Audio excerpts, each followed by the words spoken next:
Okay, can anybody hear me out there?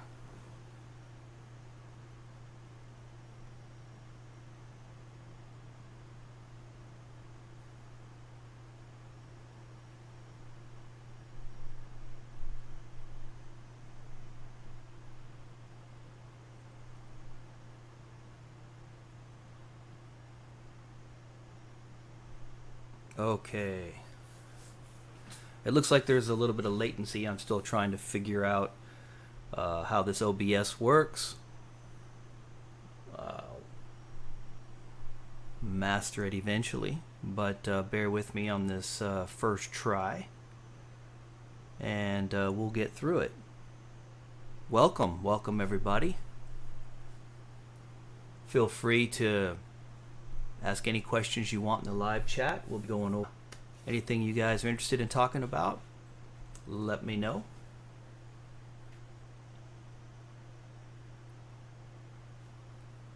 Okay, hang on just a sec.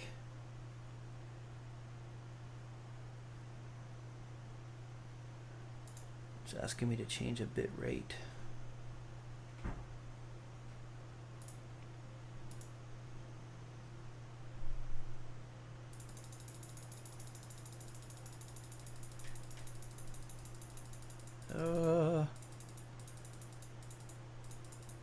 Okay. Maybe that will give us a better stream. All right. So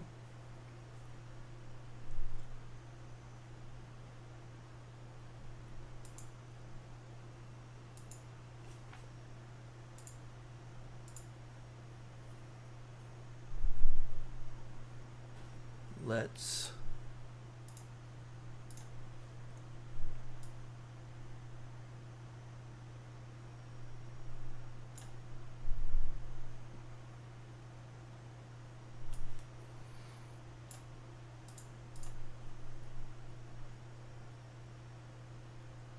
okay, let's take a look at some of the questions. I don't see any questions. See, who do we got here? Our Merchant and Up North Collector, welcome. Just watching, welcome. First time, new to stacking. Welcome to the stacking community. Glad to have you. Any questions that you got, feel free to ask them. You know, if you really want to get into some details, we can get onto the Discord and you know, talk about it at length there. There's quite a few folks over there that can help you out. All right. So let's take a look at some of the comments. Let's see.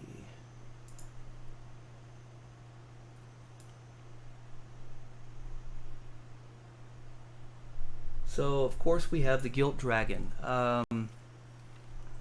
As you know, that by midnight tonight, the Gilt Dragon free giveaway is going on.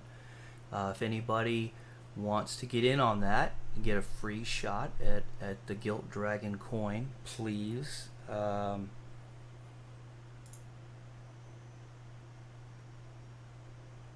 ahead and put in an entry. The Gilt Dragon, I've got a video out on it, and I've also got the instructions on how to enter into the contest. About 140 people have entered so far, so I'm really happy. Got a lot of participation. I'm looking forward to giving away an ounce of silver to you guys. You guys deserve it. There's only basically 3 criteria. One is that you're a subscriber to the channel. 2 is that watch the entire Gilt Dragon video, enjoy it, and 3 is to type in Gilt Dragon I'm in into the comments section for the video. If you do that, you are in. You will get an entry into getting that a free coin if you win. In addition, if anyone wants to get an additional entry, if you want to become a member of the Discord and you do Gilt Dragon I'm in the general section, then I'll go ahead and I'll give you another entry in there. So feel free to do that if you like. So there's quite a few people, you know, my last two videos were about the Gilt Dragon, and mostly that's what most of these replies are going to be here. A lot of folks like John Manley, very nice looking coin. Let me see, I'm going to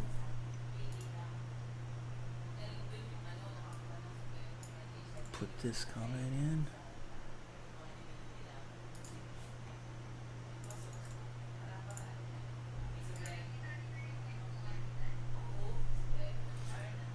Let's see. Here's a comment on my buy Cull Silver Eagles now from Jim Fowler. I've never thought of buying Cull, but after watching this video, I've changed my mind. You know, that's really one of the main reasons why I do this channel, is to expose ideas, concepts to folks, to, you know, allow you to see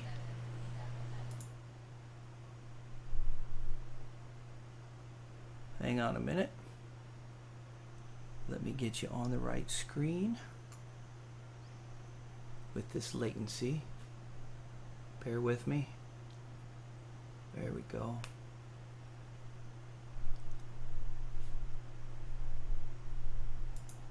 Okay.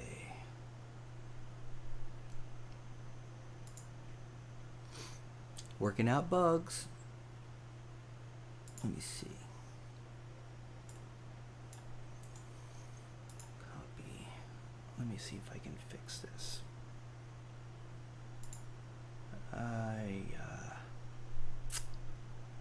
Let's. Okay.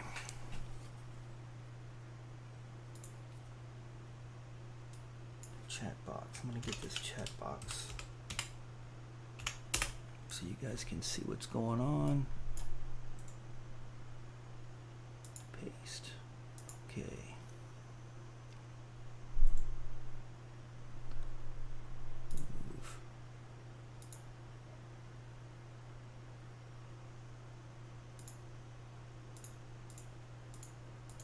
Move. Let's see.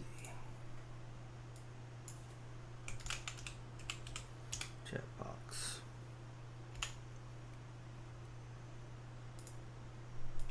I'm going to try this again. All right. Let's see if that's more successful.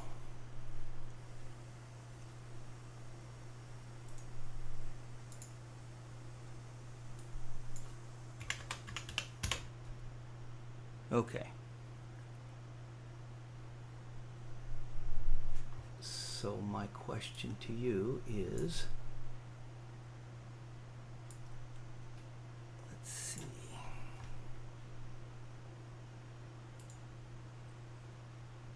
Can you see the chat box? I don't think you can.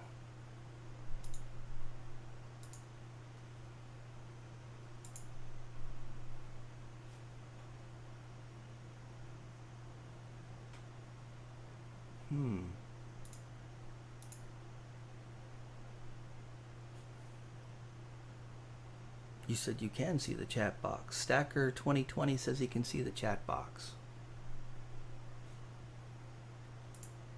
Is it empty? Because that's not the right chat box. Let's see.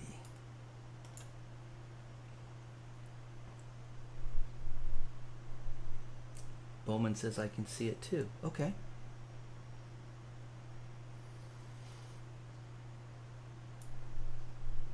Excellent.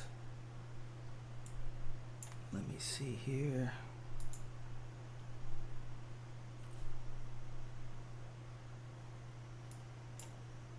Oh, okay. Good. All right, I guess I'm a soup sandwich, but here we go. So, about a 20-second delay. Wow, yeah, okay. So there's a latency.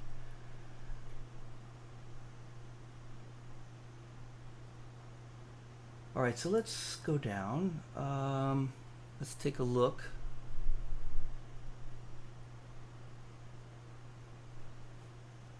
At some other comments. If anybody has any questions, feel free to hit them up. Florida Stacker, welcome. Glad to have you. Mellow Stacker, Captain Crook, welcome, welcome.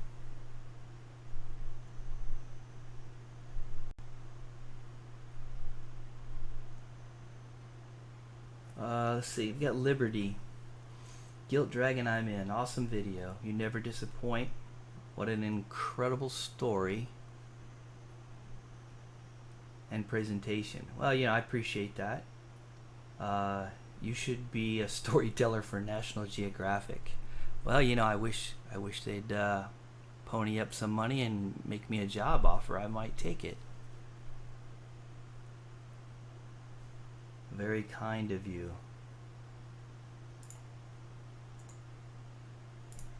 Okay, let's see.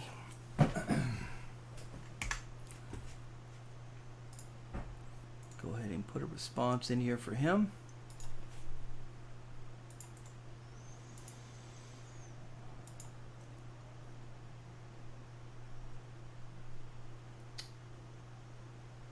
Ruth Cardenas.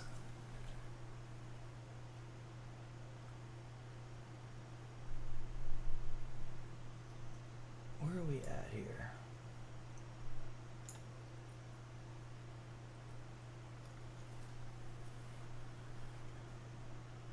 Let's see.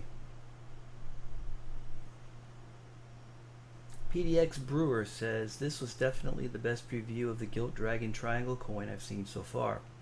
Thank you, appreciate that. Thanks for the detailed pics and your thoughts. I'm with you all the way on this one. I like the coin and have had them in my cart for a few different times, but haven't pulled the trigger yet. It's a bit pricey, but your discount makes a big difference. Almost $7 off. Oh, good. And then Gilt Dragon, he's in, and yes, he is in. So, what did you guys think of the premium for these coins? I mean, did you think that the price was halfway decent, and did you think that the discount, the 10% discount, did it make a difference for you guys? You know, let me know in the chat what you think of that. Be curious to know.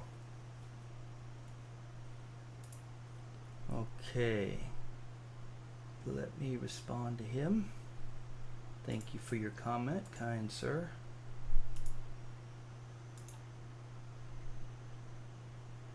Let's see, Duke Kingham, I'm in. Father Time, Gilt Dragon, I'm in. JD Stacking, love the details on the sunken treasure and mer dragons. The mer dragons. Yeah, the mer lions, the mer dragons. Yeah, I didn't even know there was a mer lion. So, hey, Silver Wolverine, glad to have you here. Appreciate you stopping by. Yeah, these mer lions. Let me see if I think I've got a close-up pic of that coin. Let me see if I can pull it up.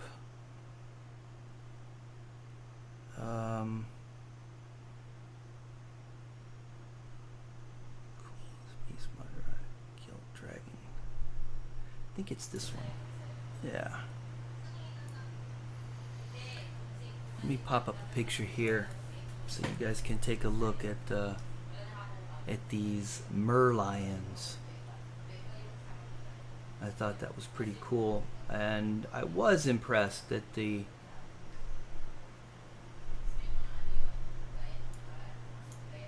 designer had used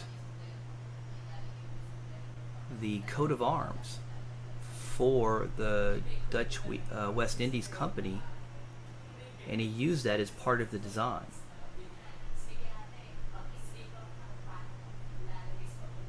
So yeah, Stacker 2020 definitely prefer this design over the Batavia. I agree. I do like the Gilt Dragon design over the Batavia. Yeah, they're both okay, but let me see here. Okay, so there's a picture, and should be up there on your screen now, where you can take a look at those mer dragons there on either side. Yeah, they used the coat of arms, and the coat of arms included the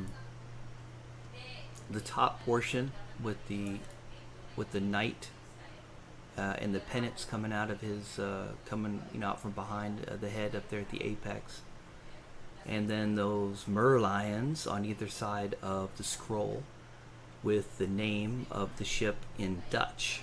That's actually in Dutch. Did you guys notice that I didn't even try to pronounce it? I Google searched it as far as pronunciation, and it sounded like something that let's see,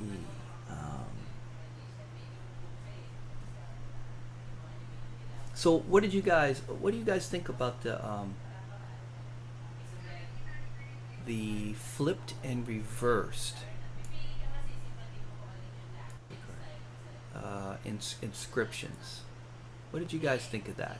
Was that, did that bother you? Was it something that was like no big deal? What are your thoughts on that? I'm going to go ahead and pull up a close-up of some. You guys know I do my own photography of most of the coins, of most all of the pictures of the coins that I use. Let me pull up Gilt Dragon. Yeah, where's an upside down one? Here we go.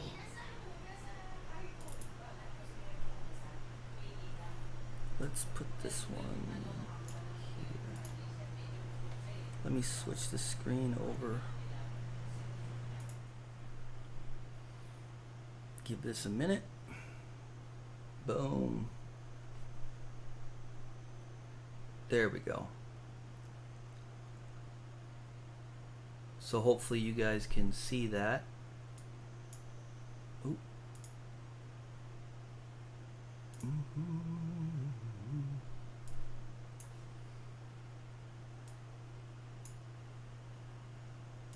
Where's the chat box?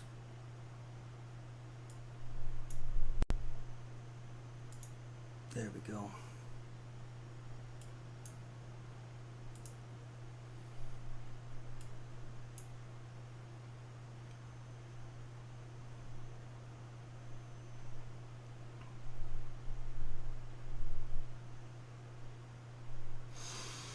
So Bowman says he thought that the flip design was interesting. Okay.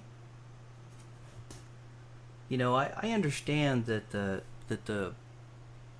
designer, he was trying to allude to the fact that the ship, had an ill fate, and that it was going to go down. But when I look at this thing artistically, I had a hard time, either being able to read things upright and the ship being upside down, or vice versa. I don't think it is detrimental, to the design as a whole, but I thought it was a little bit distracting for me. Let's see, Stacker 2020 I like. That you tip it to read it to signify the singing. Okay, yeah, well, and that's exactly what the designer, that was his intent. So you're definitely, definitely on his wavelength there as far as what he was trying to accomplish.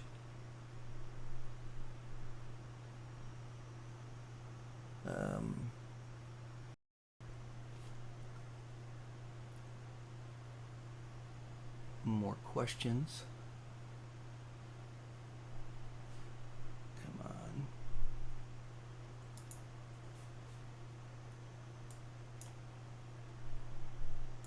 Okay.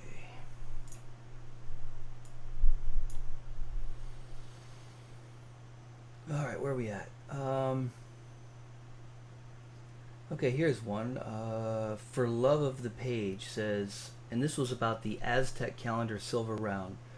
When I saw this, I had to get one. The design.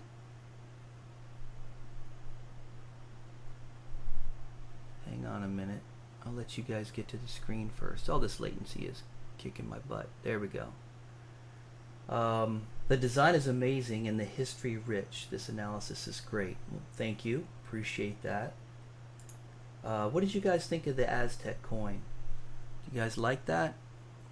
Did you think that the quality was good enough? What did you guys think of the video? I don't remember how many people saw that video. It wasn't too many. PDX Brewer, welcome.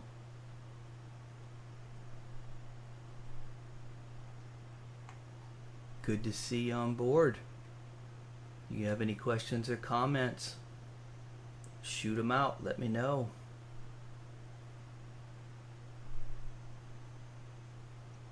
Stacker 2020 says he grabbed the 2-ounce Aztec and loved it. Nice. I've got a friend locally who's picking up a 5-ounce, and once that comes in, I'll probably do something with that. Maybe do some photography, and because I mean, you got to imagine that the detail on the 5-ounce has got to be amazing. The intricacy of the Aztec calendar. For those guys who who watched my video, what did you think of how I gave a little bit of an explanation on how to read the calendar? As I was doing my research, I realized that's a functioning, working calendar. I mean, that's it gives you all the harvest times and all the epochs, they call them epochs, and how to read some of the symbols.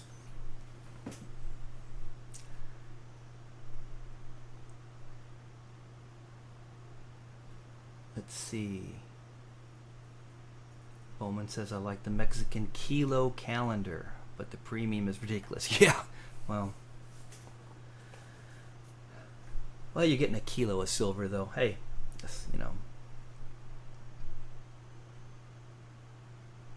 Thank you, Stacker 2020. Appreciate it. You liked the video. Let's see. I think I already mentioned, but for the folks that just came on board, we got about 140 entrants into the free coin giveaway for the Gilt Dragon.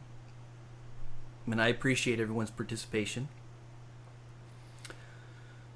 And I'm happy to do that. I don't generally do a lot of giveaways, not for any particular reason. I did one 2 Christmases ago and gave away 7 ounces of silver. But, I think I'm going to start doing it a little bit more because I want to give back to you guys. Captain Crook, love the Aztec coin, would love to have it antiqued. Yeah, absolutely. And I tell you, we have several people in the community who can do some outstanding antiquing. Yeah, so let me think. I'm trying to think of some of the guys. I'll think of some of them in a minute. Mike does them. Let me see. Let me pull up.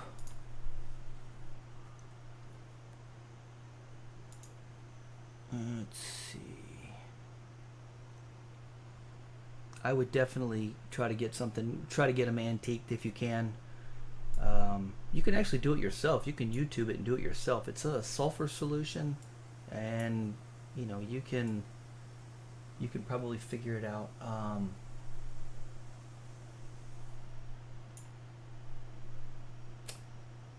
Let's see, who is this? Where are we at? Let's look down. So Thomas O'Shields. That's a beautiful coin. There's a lot going on with that design, and he loves it. This was on the Gilt Dragon. Yeah, I agree, Thomas. Absolutely, I agree. Thank you for your comment, kind sir.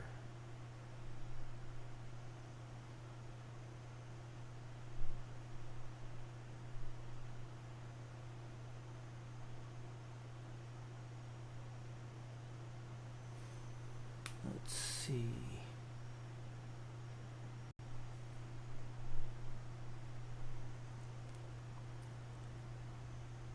So,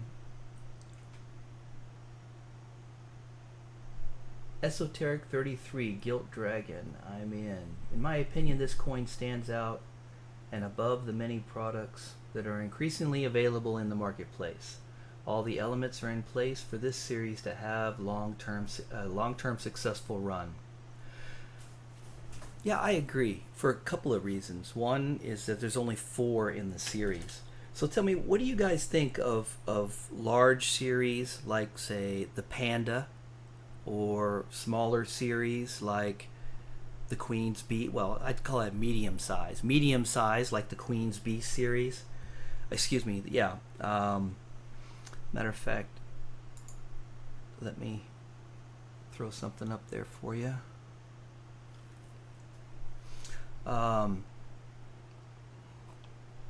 There's going to be, I think, 10 coins in the Queen's Beast. There's only going to be 4 coins in the Shipwreck series. So, you know, what is your opinion? Do you prefer big series, medium series, or small series? You know, what's your opinion on that? Let me know in the chat. Silver Short Stacks, hello, welcome.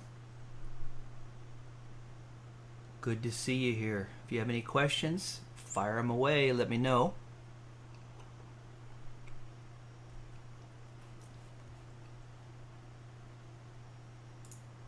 And Esoteric 33, I do thank you for your comment, sir. Thank you kindly. Florida Stacker, I believe he's here with us. One of my favorite videos, Silver Torch. I love how you include the history and education behind each of the coins rounds that you feature, an A+. All right, well, if you're a teacher, I'll take that A+ any day of the week. Thank you very much. So, you know, I'd be curious. So, you know, my format is to educate. You know, I want to entertain. I want you guys to enjoy what you're looking at, but I also want you to know, you know, not only how valuable silver is to wealth preservation, but also, you know, to actually know something about these coins that we stack, that we collect.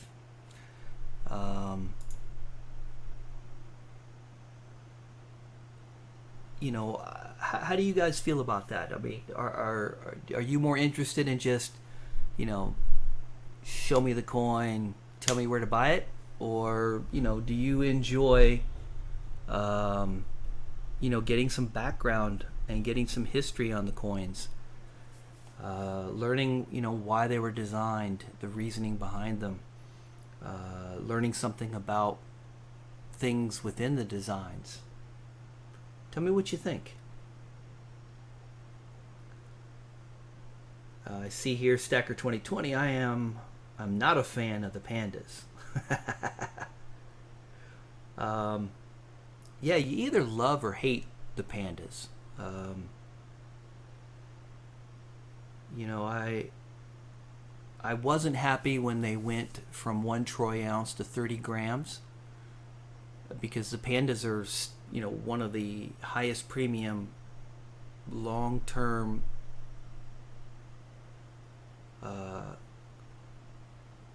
sovereign coins that are out there, and they don't even give you a full ounce of silver. You know, you got to tip your hat to the Chinese. They're smart. They're charging us more for less, and we're buying them. Except for Stacker 2020, he's not fallen into their trap.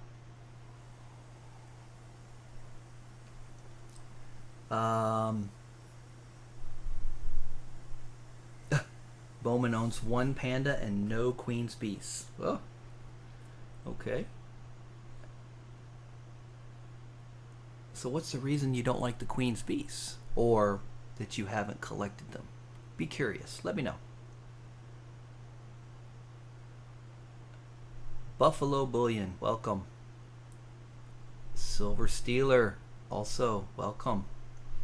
If you guys have any questions or comments, fire them away. Don't be shy.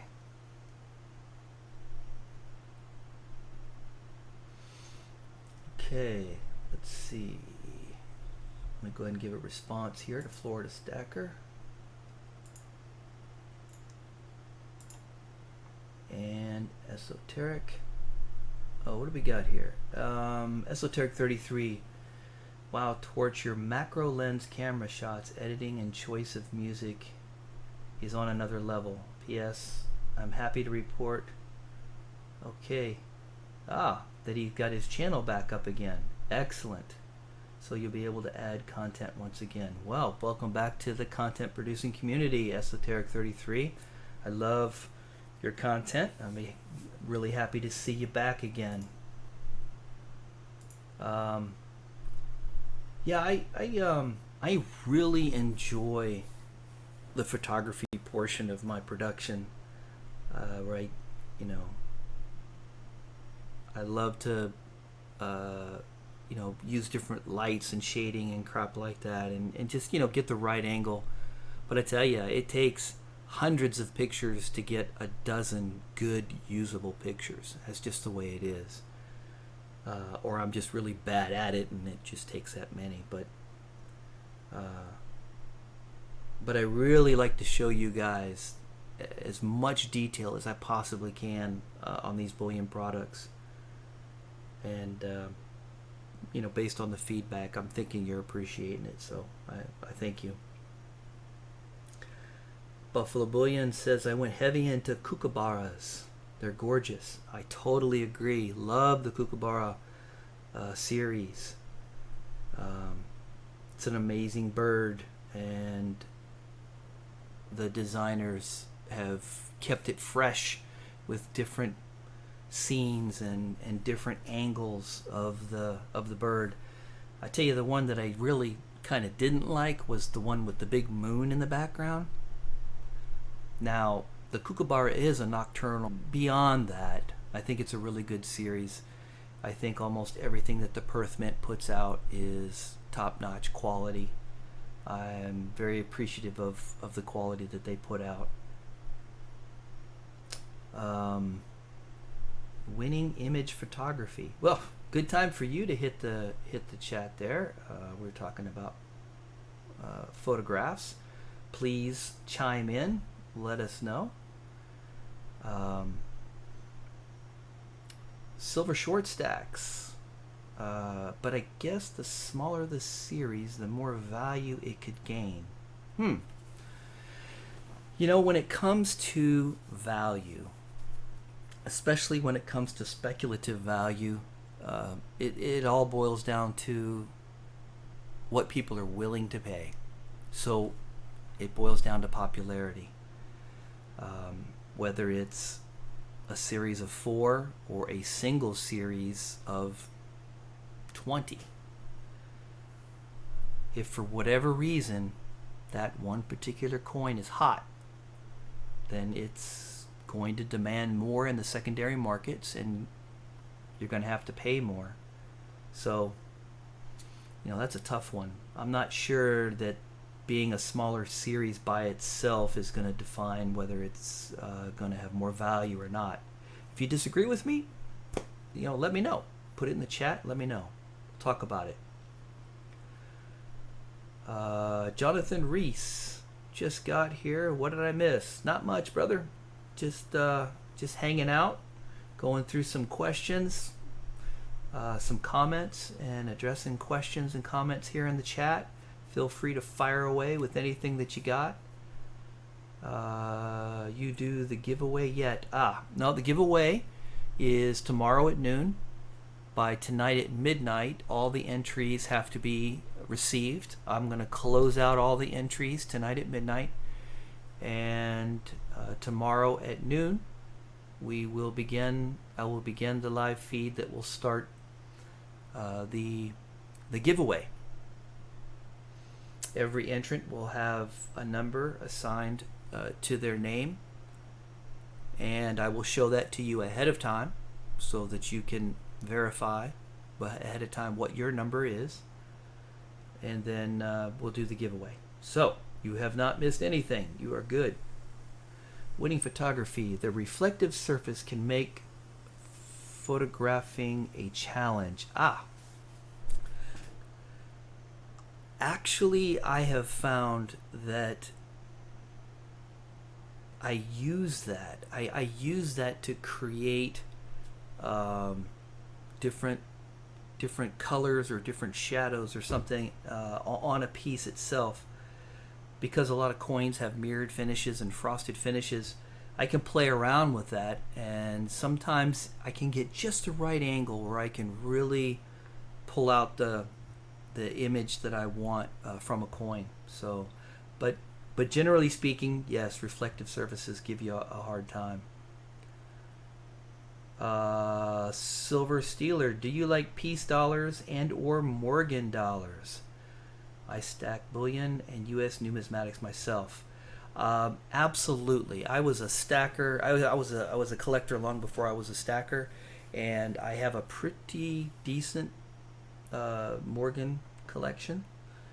I have quite a few peace dollars. I'd say that I'm more partial to the Morgans than I am the peace. Not for any particular reason. They're both beautiful coins. I just have more Morgans, and I've just collected more over the years. But absolutely, yes, I love all the silver dollars, all of them. Jonathan Reese says, I need more Morgans. He's only got one. Yes, get out there and get you some more Morgan dollars, but don't get scammed.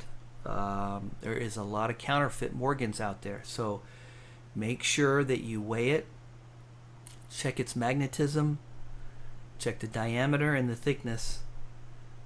Between those checks, you should be able to lock in and know that you have a genuine Morgan dollar. I've got videos that show you how to do all that, and that's one of the reasons that in all of my videos, when I feature a round or a coin, I will always give you the weight, the diameter, and the thickness, so that you have that as a reference. Of course, you can get it out of the red book or whatever, but I provide it in there for you, because it's really important that you know what the right coin looks like, how much it weighs, what its diameter and thickness is, so you guys don't get taken advantage of. Let's see. What is this? Jonathan Reese, Silver Torch66. Sorry for asking, just my YouTube notifications aren't working. Okay, no problem. You can ask anything you want. Not an issue. Winning photography. Shadow and light are our friends. Oh man, that's the truth. Yeah, shadows and lights. If you play around just right, you can get just the right angle, and you can make something look really nice. It does take some work, though. It's not easy. You think it's easy, but it's not easy. Sometimes you get lucky, but most of the time it's take some effort to get there. Bowman, I didn't get a notification for this live stream either. Yeah, I have probably really screwed up this first one. You know, I promise I'm going to get better at it. Bowman, I'm sure you're going to help me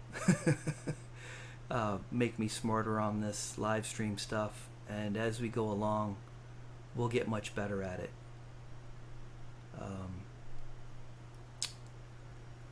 Jonathan Reese says, my LCS has a Sigma verifier, so I have them. Oh, test before I buy. Yeah. If you can afford that thing, my understanding is they're like between $300 and $500. But I mean, if you're in the coin business like like your LCS is, I mean, it's a tool you have to have.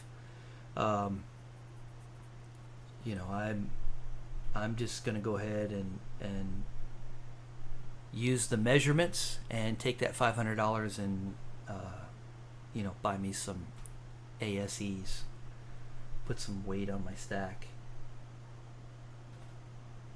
Okay, let me go ahead and reply to Esoteric's comment. Thank you again, kind sir, for your comment about my photography.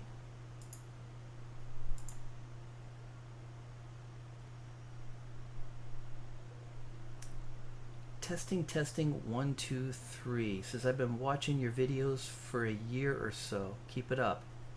Nice. Appreciate it. Appreciate you sticking around with me. I guess that must mean that I'm doing something right for you to stick around. So I do appreciate that feedback. Absolutely. Thank you. Well, there's Florida Stacker again, giving me an A+. Let's see.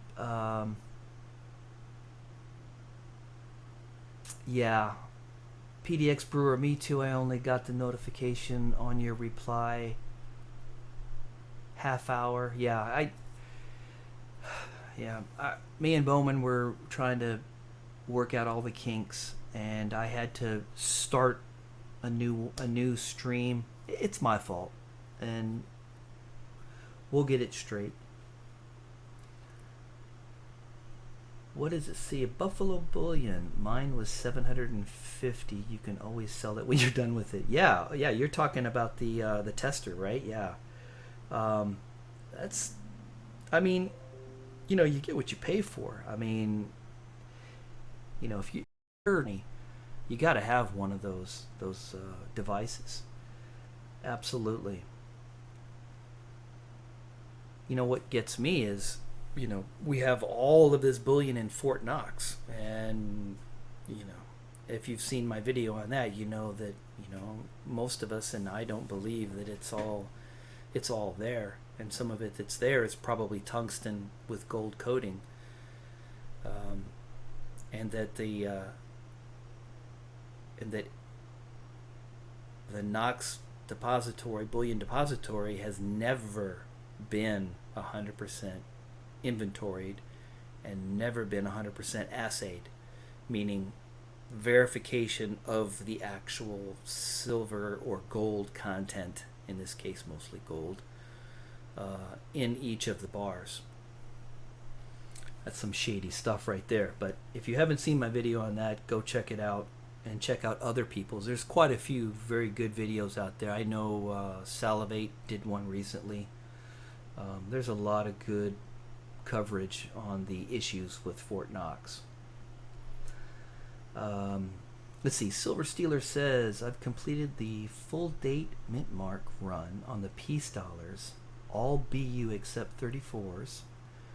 Morgans are 60% done. I'm entering the expensive part with them now. Do you try to go after complete sets?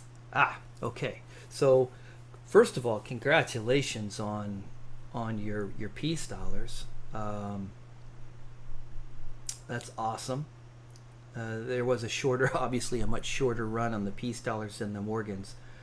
You know, trying to get all the CC Morgans is going to be I mean, you can get them, but you're gonna pay. You know, the few that I have were mostly gifts given to me or through trades, because I just, man, I can't spend that kind of money, I choose not to. I'd rather have the bullion right now, but do I try to complete sets? If I think they're achievable, the answer is yes.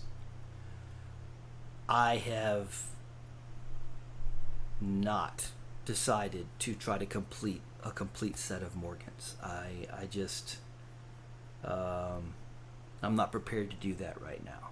If I become independently wealthy later on down the road or something, which ain't gonna happen, but if that does happen, maybe I'll take a look at it again. But when it comes to other sets,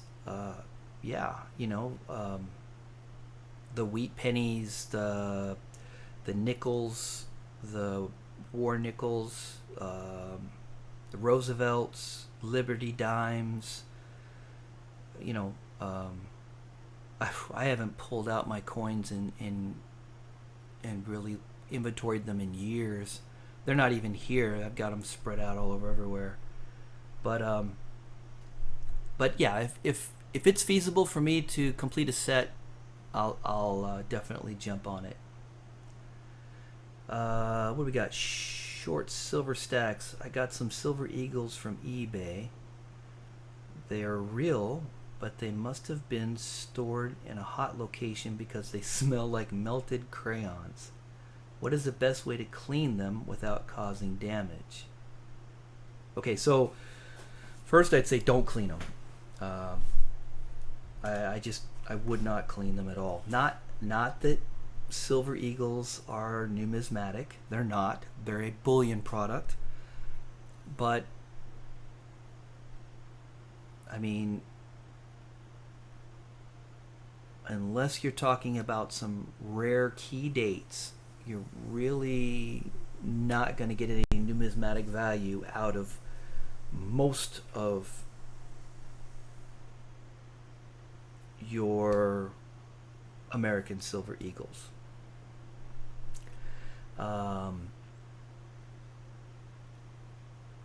So I don't know why they smell like crayons. There could be some reasons for that. The way they were packed.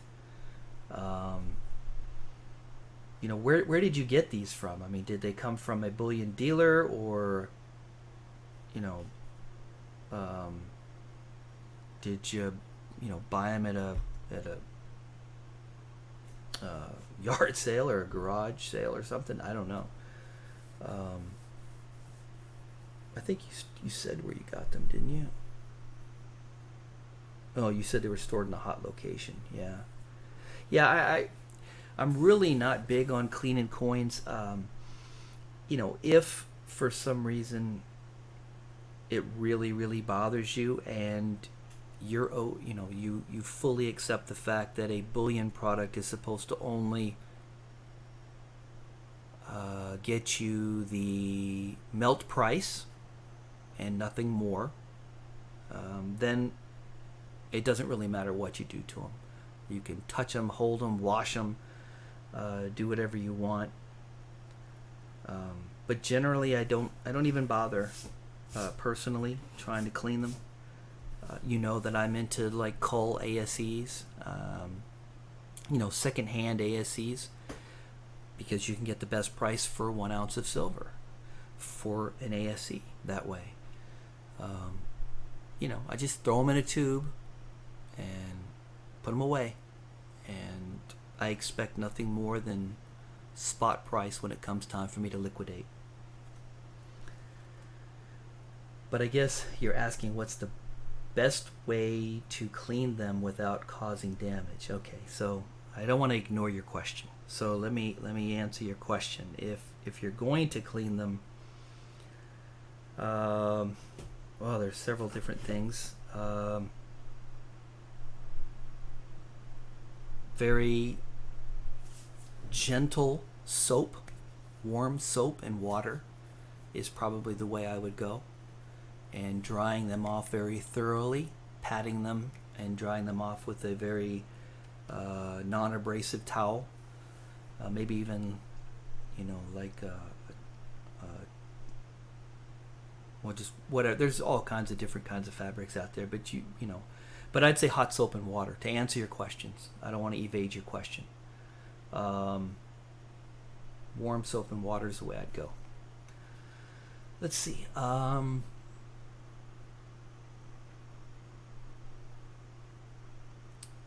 Let's see, Jonathan Reese. I'm trying to get an ASC from every year minted so far. I only have, and he states the one he has in 2019. Well, yeah,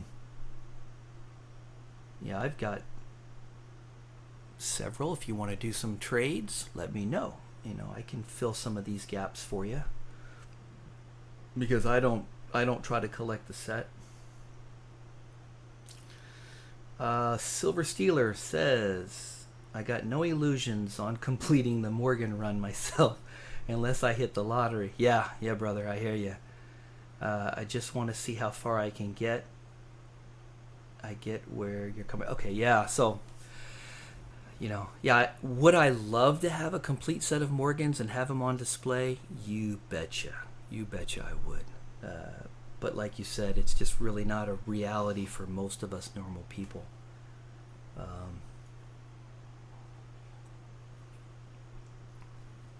Silver Short Stacks private seller. What do you mean there?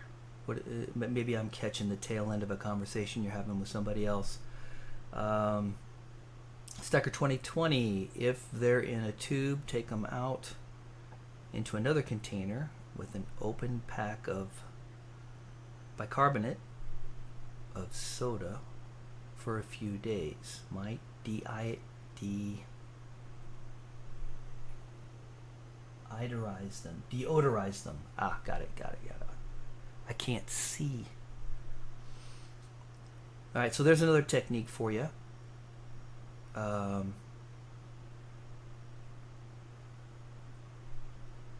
Let's see, Jonathan Reese, I'll go through and look at what I got to trade. What's your email, so I can email you the pics, or you can Instagram. Well, my email is on in the information section of every one of my videos. So just go grab one of my videos, go into the information section. You'll see my mailing address, my P.O. Box mailing address, my email, and most all the other pertinent contact information there. So feel free. Okay, let's jump over and let's see what we got.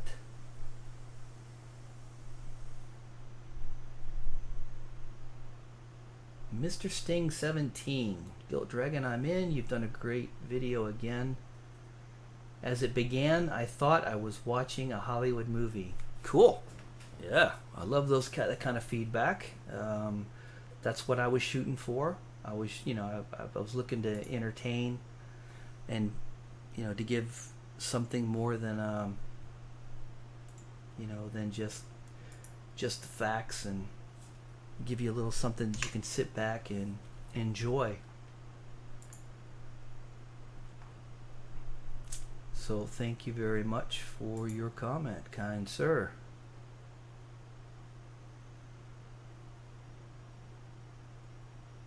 Let's see.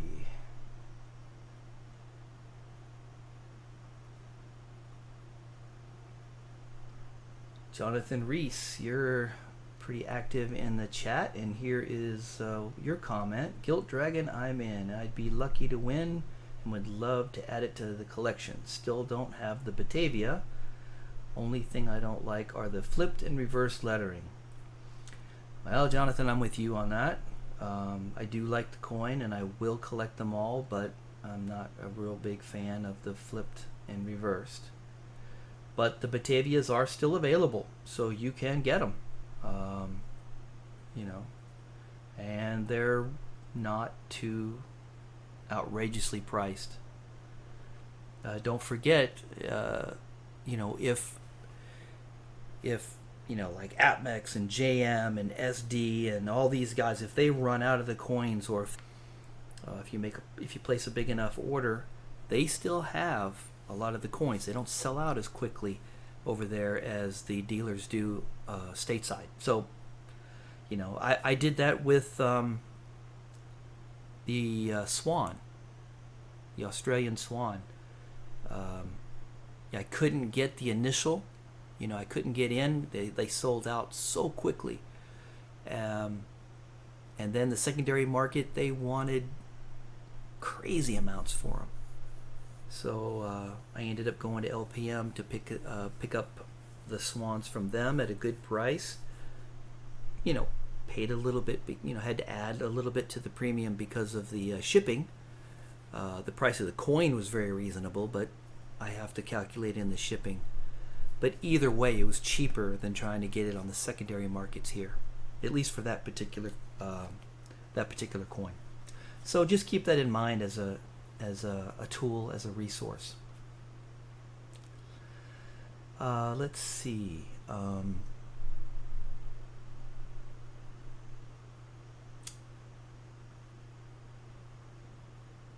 Oh yeah, geez. Silver Stealer says, "Gotta go, everyone. Nice chat. I smashed the like button for you. Have a good one." Yeah, I haven't even mentioned to hit the like button. I guess maybe I should do that, huh? Thank you, brother. I appreciate it. Let's see. Yeah, it looks like we got 16 people in the chat.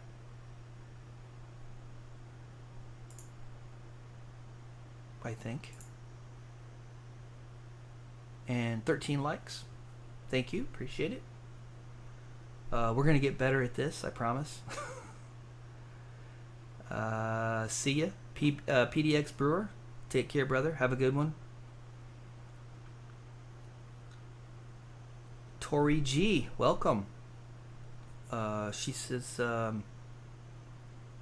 only 20,000 mintage. How come the Batavia is still available in 2020? So LPM distributed some out to other wholesalers, other distributors, other online bullion dealers, and in many cases,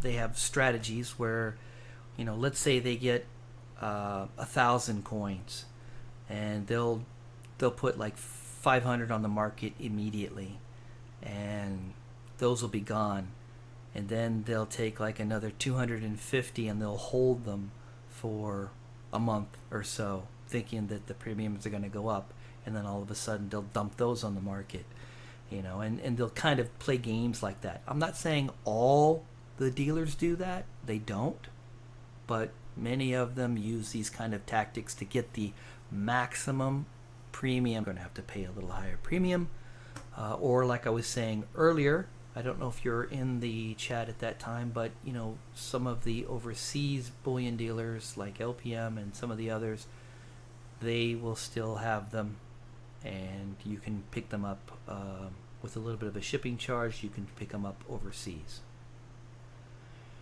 Buffalo Lion, I picked up a lot of semi-numismatic silver last year. I'm considering trading for some gold. How do you recommend going about that? So, good question. So your semi-numismatic silver, you want to get your top dollar out of that stuff, and you're probably going to have to go into the secondary markets like eBay or online trade rooms and things of that nature to be able to maximize your profits for your semi-numismatics. I don't think you're going to get a favorable trade from a bullion dealer from your semi-numismatics for gold. I could be wrong. I haven't tried that, but I don't believe you will. So you're going to have to go out and find markets, maximize your premium profit, and then take that profit, and then go buy your gold. I hope that helped. Jonathan Reese says, have you seen the new 10-ounce gold coin from the Perth Mint? Only 8 minted, and it has a solid 18-karat gold tiger with pink diamond stripes and green emerald eyes. Sounds awesome. No, I haven't seen it. I haven't seen it at all. Didn't even know about it. But that would be very cool to take a look at, I think. And they only made 8 of them. Let me see here.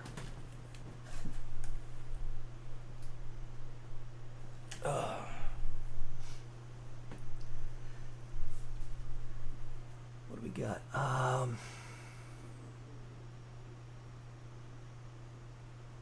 Stacker 2020, where do you pick up your silver from? Mainly online, LCS, forums, or social media?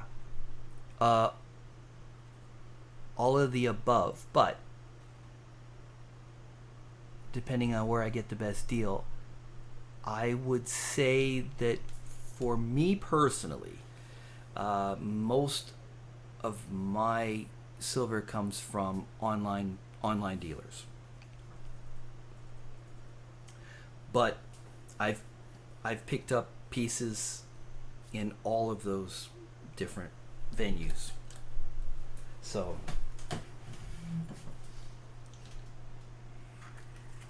it's just wherever you get the best deal.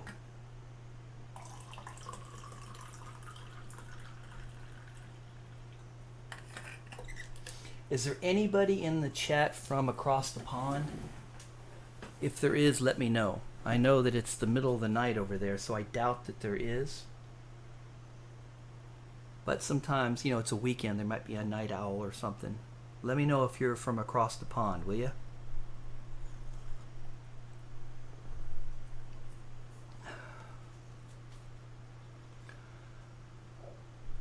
Let's see. Try to keep up here. Trying to keep up. Where did I leave off? Okay, there we go. Oh, okay. So you're saying there's a YouTube video about that gold coin? Yeah. We'll have to check that out. That really sounds interesting. Say it 69. That must be a beautiful coin. Yeah, absolutely. Thomas O'Shields. I'm late and my volume seems to be non-existent, but hello everyone. Can everybody hear me clearly? Am I too low in the volume? Let me know, and I can make an adjustment to my microphone. Hey Torch, glad to see ya. Say it 69, glad to see you. You are very welcome. Thank you for being here. This is my inaugural live chat, so I will get better at this and we can have some fun. But I'll go ahead and put up an image for you if you guys want to continue to chat in the Discord. I am on Eastern Standard Time, so bear that in mind. And I do work during the day. Oh, okay. Hold on here.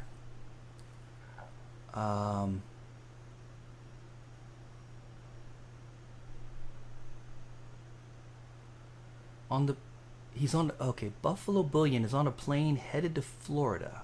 Gotta bounce. Love the live stream. Can't wait for more. Thank you, brother. Appreciate that. And you're headed to Florida. Well, if you ever get down into Key West, where I reside, let me know. Maybe we can link up and go down to Duval Street and drink a cold one. But travel safe, my friend. Silver short stacks. What do you think spot price is going to do in the next couple of months? Oh, Okay, good question.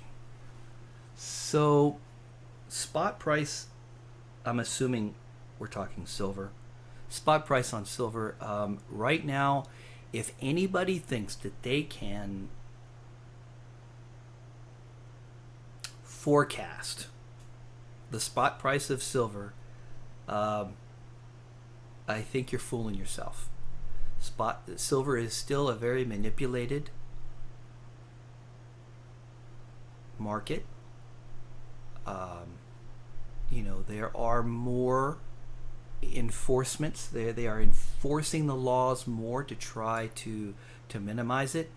But the bottom line is the government doesn't want it to be not manipulated, because it's important that the dollar stays strong. And the only way the dollar stays strong is if real money is depreciated. And that's exactly what silver is. Silver and gold, the precious metals, is real money. So we're still going to have fluctuations. When there's scares, the spot price is going to go up. Whenever the manipulators get in there and flood the market with paper silver, because that's how they drop the price down, not with real silver but with ETFs, it's just going to fluctuate up and down. So until,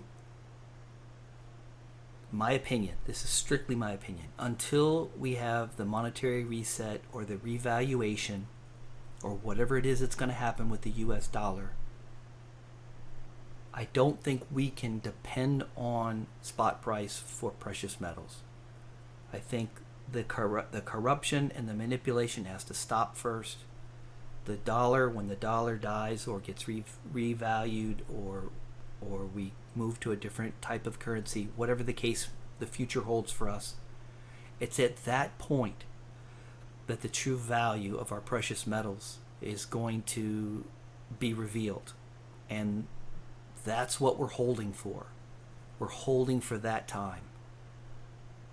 So I know that doesn't directly answer your question, but it's going to go up and down, just like it has. It's not going to go radically up or radically down. It's going to be between, $14 and $20. There's going to, somewhere in there, it's going to continue to go up and down. And I know that's a big difference. I would love to buy at 14 and sell at 20. But in the big scheme of things, I believe that when the reset happens, silver's going to be 50, 100 more dollars per ounce. That's just my belief.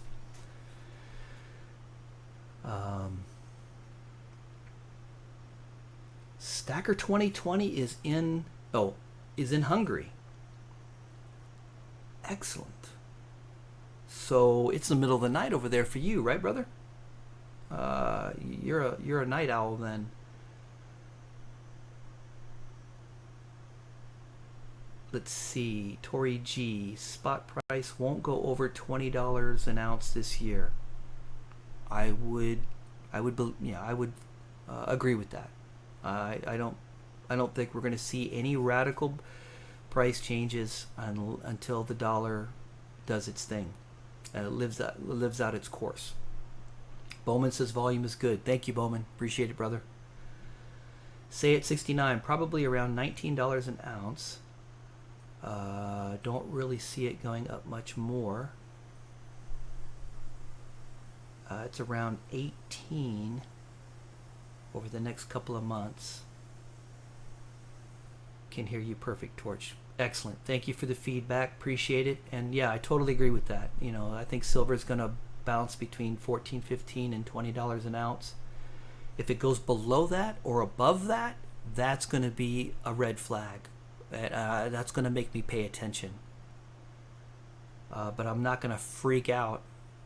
Well, of course, I'm going to buy more when it goes down to 15 and 14, but I'm not going to freak out unless it goes really below that or above the 20. Chris Clanton, welcome. Welcome to the chat. Glad to have you.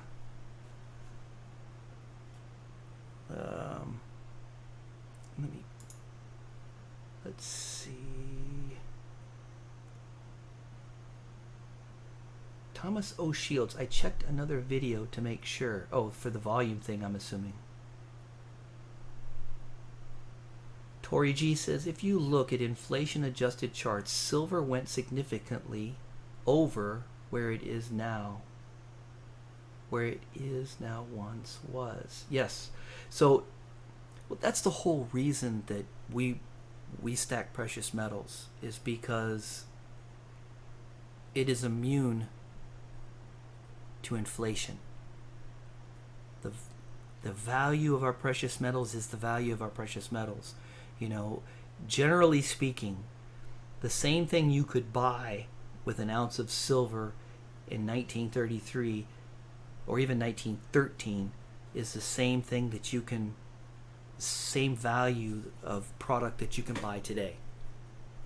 Not 100%, but generally speaking. You know, the dollar has lost, 94% of its value. You know, every dollar in our hand only buys 6 cents of what it used to buy. That to me is, anyway, it's time. That's why I stack, and I'm sure that's why you guys stack too. Silver short stacks. Was hoping spot would go down with the trade deals, but it seems like it's holding. Again, silver is manipulated. They're not going to allow it to have any radical changes one way or the other. This is my belief. The markets will react, but then the manipulators come in and regain control. So there are short windows where we can make some serious profits.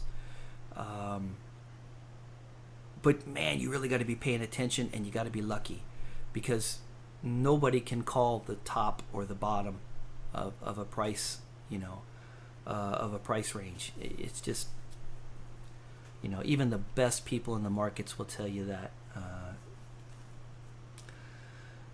Let's see.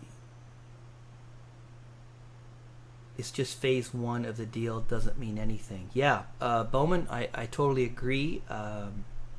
There's been a lot of folks that have talked about saying that the phase two may never happen, or the phase two as it's planned is not ever going to come to fruition. I don't know. It remains to be seen, but there's still a lot more to happen. You're exactly right, Bowman. You're exactly right, in my opinion. Thomas O. Shields looks like it's holding. We will see what next week brings. Absolutely. One of the things that I try to do is to stay abreast of what's going on, and staying informed. And I know that everybody can't do that, and I can only do it to a certain extent, and that's why our community is so valuable, because there's things that you'll catch that I won't, there's things that I'll catch that you won't, and then as we're passing this information in our videos or in our chat rooms or wherever, we continue to become informed, better informed, and I guess that's what it's all about. That's why I enjoy these interactions with you guys.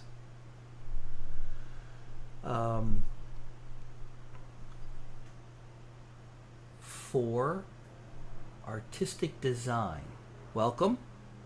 Good afternoon, Funny, the Jeweled Tiger. Yeah, 260K. Let's all go out and buy one, huh?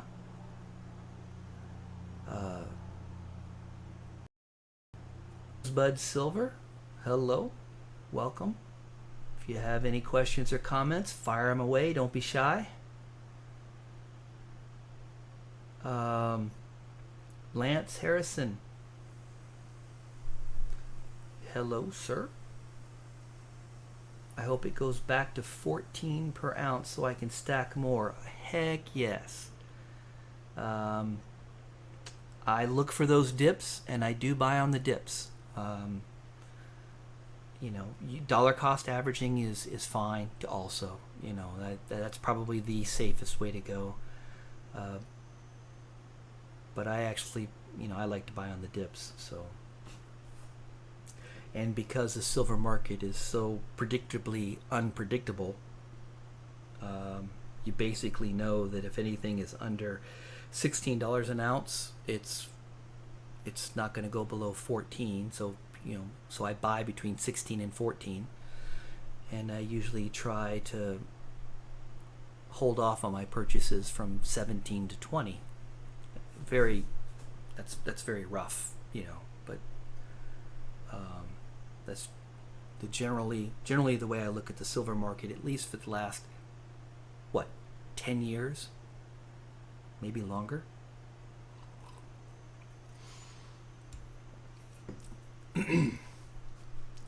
Good participation in the chat. I really like what's going on. I'm really impressed with you guys. Rosebud Silver. I'm new to stacking and hope to see. Yeah, heck yeah.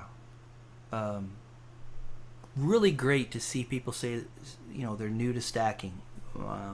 You are so welcome in this community. We, you know, the more people that we can get into stacking, the more we can begin to retain our wealth and get away from the fractional reserve banking that's going on, that's stealing everyone's wealth. So you're welcome, always here, Rosebud Silver, and you know, any questions that you have, any comments that you have, fire them away. Let's see. The Tory G says the dollar is done if the price jumps too sharply. Yes, absolutely, and that's why they manipulate it. That is an absolute true statement. Thomas O'Shields, I'm also new to stacking, so to speak. I have been collecting and hoarding since '77. I never kept up with the modern trend. Now that I'm retired, I have time for a hobby again. Well, that's cool. Yeah, that's kind of like the way I was. You know, I had collected my whole life, and it wasn't until I retired from the military that, you know, I started taking a serious hard look at my wealth position and realized that most of my wealth was in fiat denominated assets. And well, what happens when fiat goes to zero? And it always goes to zero historically, with zero exception, with no exception. All fiat currencies eventually go to zero. So if all of my wealth is tied up in fiat denominated assets, I woke up. I woke up and started taking a look at things and found precious metals, and you know, and then continued on from there. So excellent. Glad that you've got some time on your hands. I hope that we see you in the chats, Thomas O'Shields, and I hope we see you in the Discord whenever you got time, and in the comment sections of the videos as well. The Blackwood Stacker, welcome, sir. Hey, first time to the live stream. Oh, excellent. Well, this is my first live stream, so we're both on the same boat. So thank you for being here. Don't be shy. Fire out any questions or comments that you got. Welcome, brother. I haven't seen you around in a little while. This is my first live chat. Yes, sir. Yes, sir, it is. And thank you for being here and being a part of it. I really appreciate that. You know, if you guys don't know Vulcan5678, you need to go check out his channel. The guy does amazing work, silver pouring, amazing work. Thomas O'Shields, I still have no volume.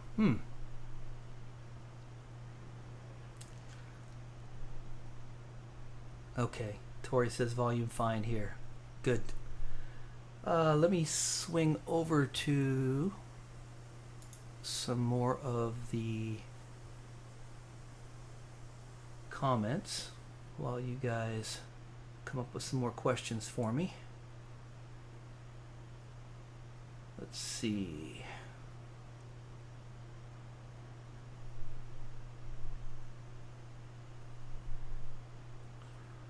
Let's see if I can push down through the Gilt Dragon stuff. By the way, for anyone who's new into the chat, I am giving away a Gilt Dragon coin tomorrow, so you have until midnight tonight to enter. And you can either do that from the videos, from the Discord, either one, or both. You can get up to two votes, 2 entries, shall I say. M.A.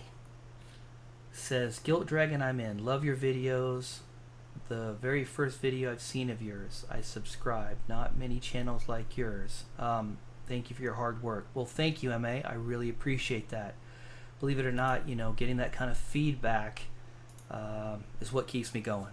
It's good to know that you guys enjoy the content, and it motivates me to keep producing content. If I do stuff you don't like, let me know that too. Lance Harrison, how do we enter? Okay, so if you go to either of my videos, either the Gilt Dragon Silver Coin giveaway video or the Gilt Dragon Triangular Silver Coin video on my YouTube channel, you can, the instructions are there, but simply all you do is you have to be a subscriber to my channel. You comment in one of those videos, Gilt Dragon, I'm in, and then do that before midnight tonight, and I will add you to the list, and you will be eligible. If you want a second entry, you can go to the Discord, which is also in the information sections for both of those videos. You just follow the links, go to the general chat section and type Gilt Dragon, I'm in, and I will give you another entry for that. So you can get up to 2 entries. Let me... I'm going to go ahead and put up a screen that's going to show you the people that have entered so far, and it'll show you the coin that I'm giving away tomorrow. The actual giveaway will be tomorrow at noon, but again, you got to have your entries in by midnight tonight.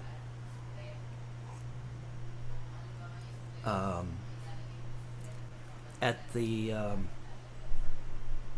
just for some of you to let you know that anyone who's been a Silver Torch66 supporter within the last 6 months, they automatically get a free entry.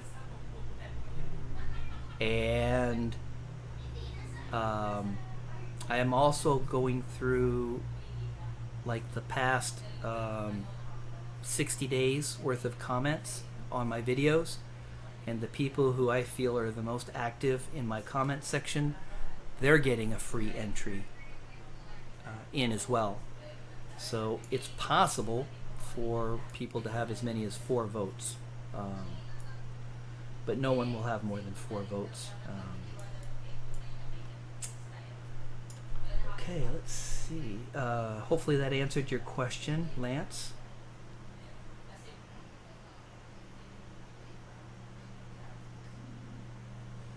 Okay, let's see if I can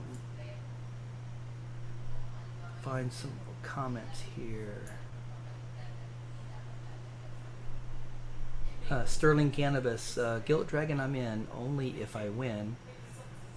They're nice, but I don't buy high premium silver, not on a budget.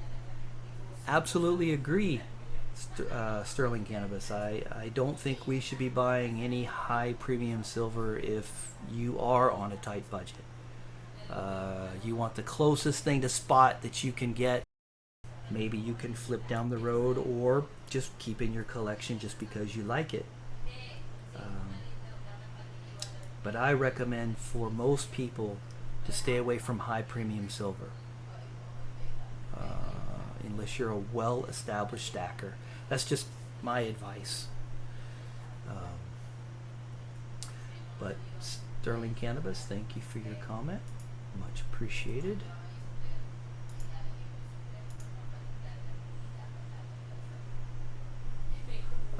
Silver Heist says, I'd have to hold it to really test my reaction to the upside down lettering. Yes, there's truth to that. I have seen many coins, on the computer screen, but when I get that in my hand, it looks completely different. I mean, it's just like, didn't look that hot on the screen, but once I got it, opened it up and took a really close look at it, I'm like, wow, this is sharp. This is a nice quality piece. So, totally agree with you there, Silver Heist. But I will tell you that for me personally, when I saw it on the computer screen, I didn't like the upside down reverse lettering. And when I got it coin in hand, I didn't like it either. But that's just me. Don't let that sway you either way. Thank you for your comment.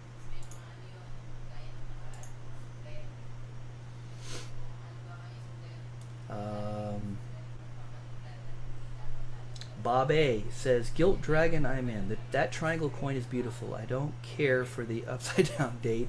It's distracting, but overall, this is a very desirable piece. Yeah, so I guess, there's some people that like it and think that it's cool. The upside down and reversed.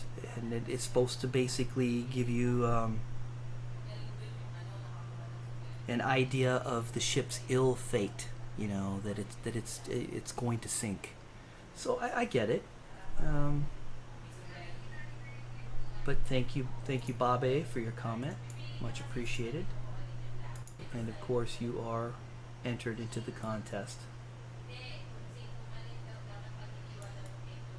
Let's see. Big A Armory says, Gilt Dragon, I'm in. How could I pass up the opportunity for a fantastic giveaway of this coin? I felt like I was watching a season premiere promo of Vikings. Thank you. That's very kind of you to say. Yeah, I watched the whole Viking series. Awesome series. And I was able to put together some nice soundtracks. Some sir.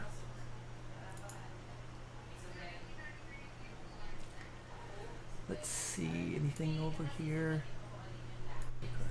Tori G ordered the Batavia. Can't wait to see it. Yeah.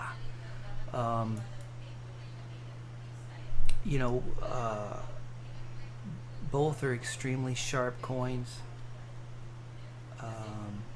I'd say out of the two, the Gilt is probably my favorite of the two.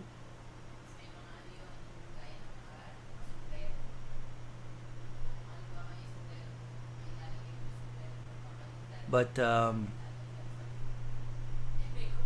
yeah, but the Batavia is a sharp-looking coin as well. Let's see.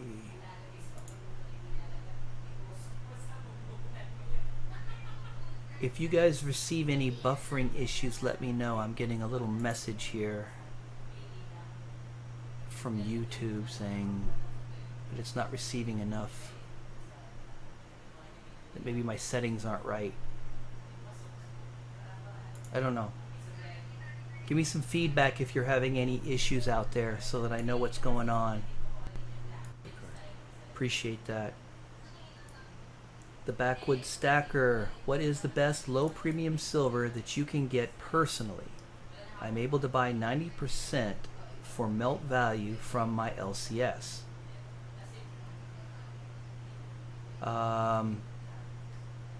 You can actually get constitutional for under melt. It's possible. There are rare occasions that you can do that.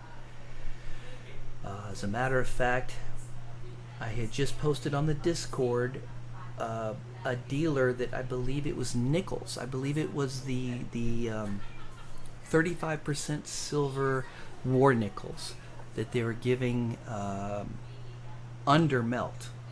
Now, those are rare and far and few between, but they do happen. Also, there are always, especially for first-time buyers, at most all of the major online dealers, they have some sort of a package for silver at spot, bullion silver at spot.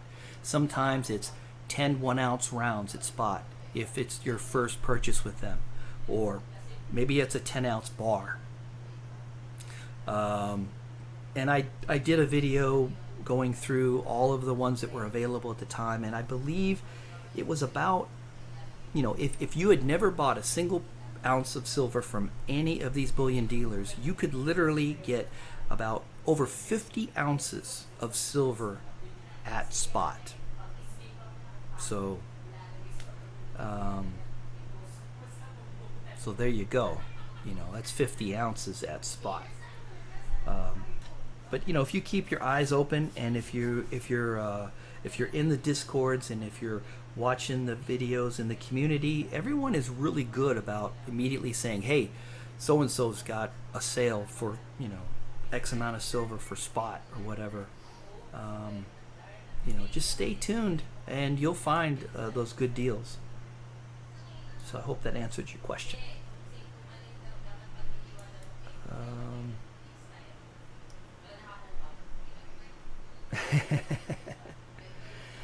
Tori, I'm not picking on the Tori G. It says I don't know why everybody's picking on the upside down lettering. I'm not picking. Well, I guess I am, but it's just a distraction for me. So I am, you know, such a perfectionist that it just doesn't jive with me. However, it is creative, it is innovative, it is artistically, you know, it's not wrong. It's just different, and it's just hard for my mind to adjust to it. But again, I'm not bashing it for that. I think it's an outstanding product. I understand why the designer did it that way, and I think it's clever.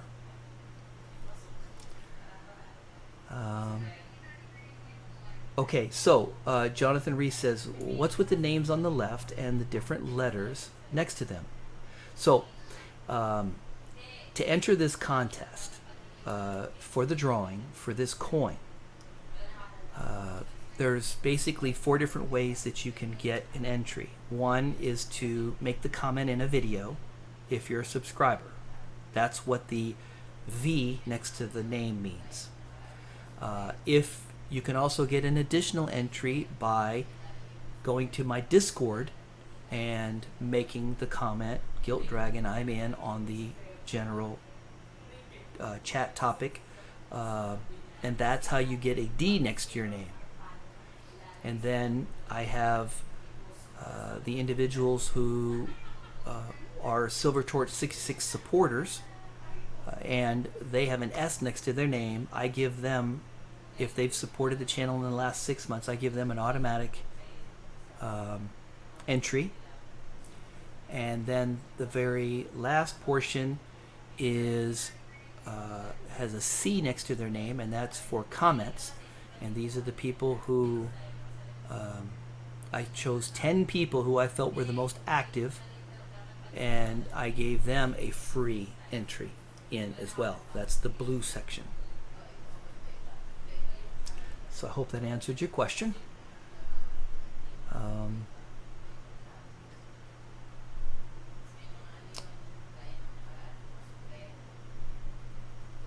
Thomas O'Shield is heading out. Okay, appreciate it. Thanks for stopping by. I really appreciate it. Vulcan5678 says, I think cheap generic bullion is the best thing to buy, and ASEs. I agree. Cheap generic bullion, I personally have a preference with the Sunshine Mint stuff. And the only reason I do is because there is the authentication, there is the ability for the Sunshine Mint products that you can authenticate that it's real silver, that it's a real product. But the bottom line is, you want to get your silver as close to spot as possible, no matter what it is, bars, rounds, generic, whatever you can get as cheaply as possible. And that's why I love call products or secondary market products. I'm only interested in receiving spot price, so to me it doesn't matter.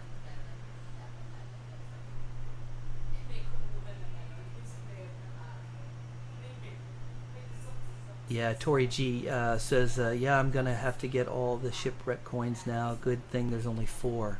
Yeah, that was actually one of my selling points, was that there's only 4 of them, and it's easy to collect, and I'm not committing to a huge series, so I kind of agree with that.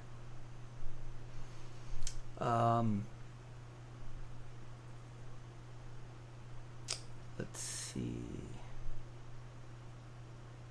Okay, thank you for the feedback. Stacker2020 says a bit glitchy, but nothing major. Good. It was kind of telling me that I was going to have some problems. So,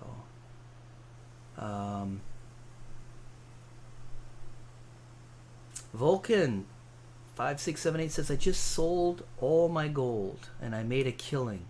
Good for you, sir. Outstanding. Precious metals aren't to be kept forever. I mean, they're a tool, a wealth retention tool to maneuver our wealth where we need it to be the most.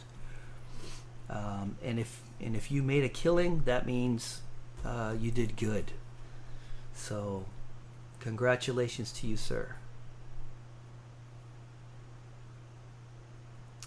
Tori G, no. She asks, if you already purchased from JM Bullion, can you still get their at spot deals? I don't think so. I think you have to be a first-time buyer for their one particular deal, which is they call it a starter pack. I believe that's what they call it, a starter pack. But you can always ask them. You can always get on there and ask them. You never know. Silver Heist says the lettering is edgy. What do you mean? The lettering in the live chat or the lettering on a coin? What are you talking about there? Bring me up to speed. Jonathan Reese says my name is different on Discord. It's Johnny. Okay, good. Well, I'll keep that in mind. When you're on the Discord, I'll know who I'm talking to. Silver Heist says your review of the triangle was like a movie. How did you get the Hollywood ship footage or Mint interview? Super well researched for history. Thank you, sir. Thank you very much. Appreciate your compliment. The trick. It's not a trick. The reason I'm able to use footage like that is that I don't monetize. I'm not violating any copyright laws.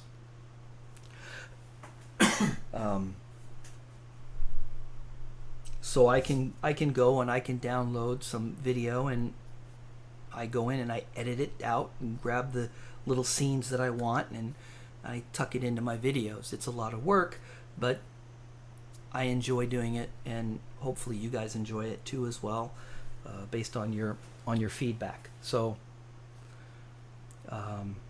you know, I'm able to do that. I'm able to, you know, the Mint interview came right off of the Australian Mint's web page. I was able to pull that off and plug it in there. Shoot, you know, they appreciate it. That's just giving them more exposure, and I give full credit and attribution to all the pieces that I use in my credits at the end of each of my videos. So they're getting. I always make sure that I give everyone the proper attributions, but I don't monetize, so I'm not making any money.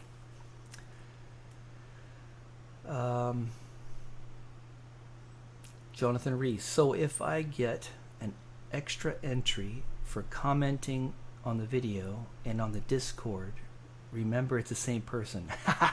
Well, actually, I won't have to, because on the Discord I'm going to put your Johnny.Reese13, and you'll have Jonathan Reese on the video or whatever, but you won't. But I know who you are, so you won't be able to duplicate it out. So it's not a problem. I go through and I make sure there's no duplications. But no, I got you covered, Jonathan. No sweat it. You'll get your 2 entrants.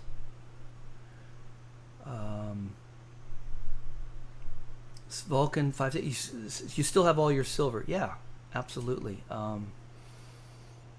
You know, I had made a comment recently in a collaboration that I did, and I made a comment about, you know, if right now that the silver is so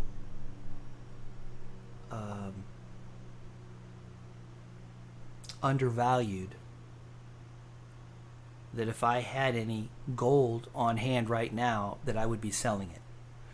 And it got a little bit of criticism because a lot of people were like, you know, hey, you need to have a diversified stack, and that's true. That's true.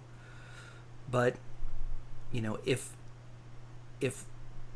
85 ounces of silver equals 1 ounce of gold, and that's what it is today,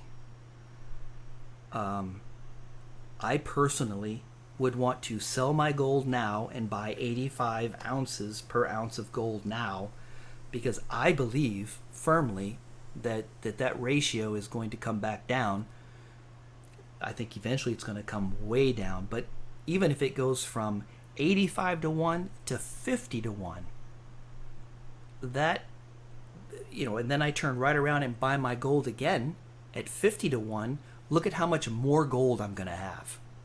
I mean, it's just, to me, it's very simple and straightforward. You know, silver is the best deal out there for a precious metal right now, out of silver and gold. I'm not going to get into palladium and platinum and all that. I'm not smart enough on those markets to know. But I agree with you, Vulcan. You know, hang on to your silver, sell your gold. You know, even to use your gold to buy silver, I think would be a smart thing to do right now. So, Lance Harrison says, your videos are so well put together with such good information. You are one of the best YouTubers for sure. Please keep it up. Thank you. Thank you very much. I appreciate that. You know, the feedback like that is very much appreciated. So, thank you. Silver High says, lettering on the triangle upside down is edgy. Okay. Challenging yet likable. Okay. Yeah, I got you.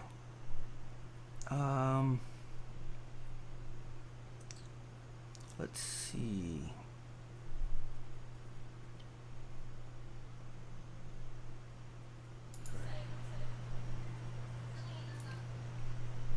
Yeah, it is a little edgy. I don't know. I'm not dyslexic enough to really. I guess if you're dyslexic, you love this coin, man. You're just like, yeah, this is the, this is it. This is the best.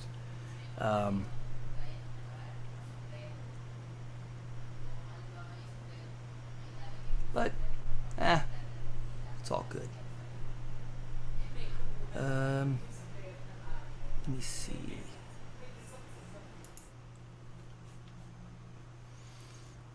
What do we got?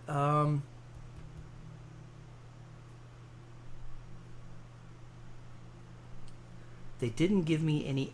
Vulcan says they didn't give me any extra for premium bullion gold buffaloes. Oh, you know what? That's good feedback.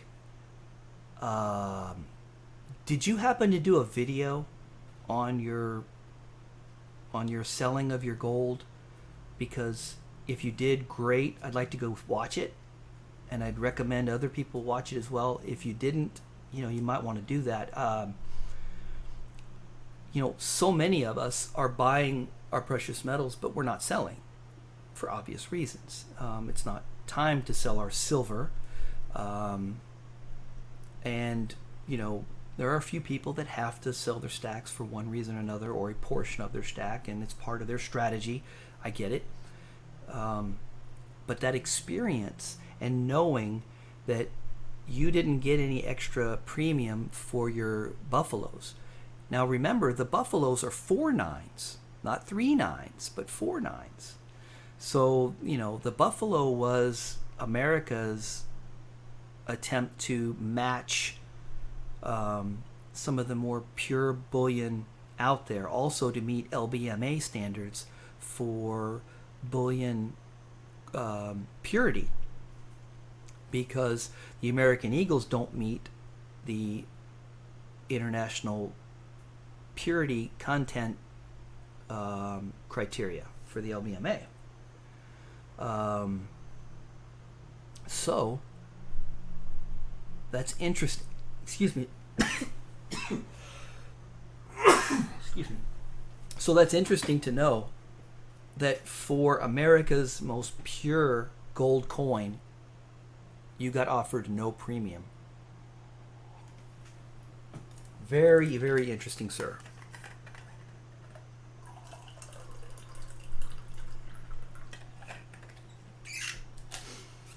Please let us know if you've done a video on that, because I will definitely watch it tonight if you did, and would highly recommend others to do it as well.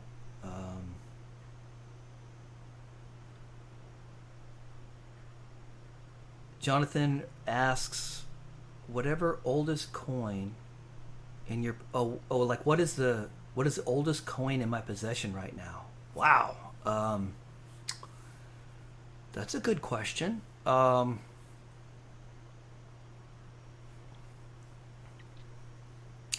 don't have my coin collection here with me in Key West.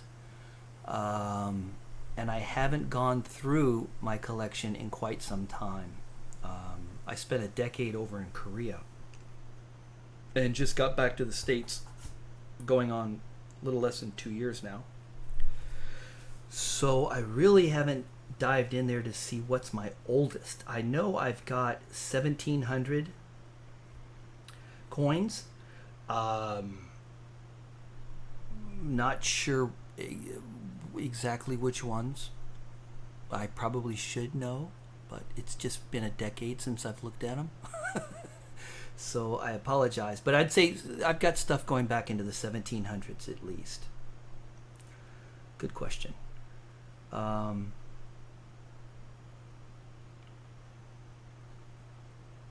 Tory G's got an 1811. Nice. Backwood Stacker has an 1809 half cent. 1889 Morgan, yeah. Is that 1889 a CC? Is it a Carson City? Roman coins are actually pretty cheap.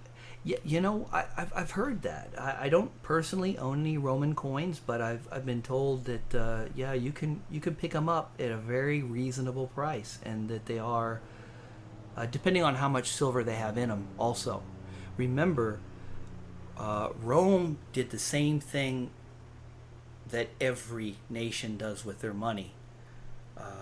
At first, they were shaving off portions of the existing solid silver coins, and then they started changing the purities and making it less and less and less silver until eventually they got to using clad coinage just like we use today. And of course, eventually, when their money went to fiat, their civilization eventually, it meant the eventual demise of their civilization. But anyway, but some of the Roman coins that have less silver content are very affordable. If somebody knows where to get some good deals out there, let us know. Let us know here. Let us know in the Discord so that we can go check them out, because I'd be interested.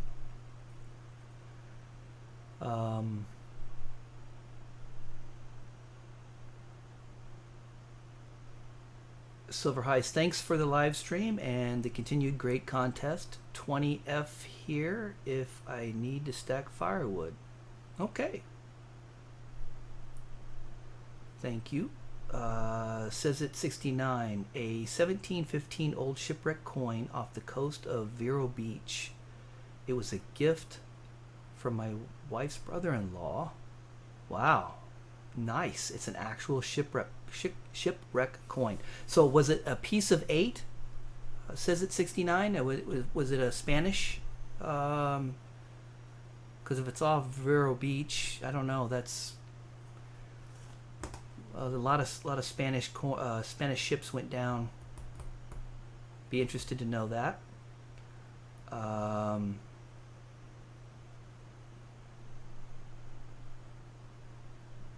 Vulcan says no, I needed cash fast to buy a skid steer. Right on. That's why I'm now in the mindset to buy as close as possible. I hear you, brother. But you know what? You wanted that skid steer and you got it. And the reason you got it is because you had your wealth. So way to go. But I would be interested in hearing, more about your experience with your trade-in or with your selling of your bullion gold. Scrap hoarding, tinkering fun. There you go. Welcome to the chat. If you got any comments or anything, just questions, just fire it out there. Don't hesitate. Let us know. Coins. What's the one piece that you would keep? Interesting question. If I had to just keep one piece, what would it be? What would it be? Well, you're making me think.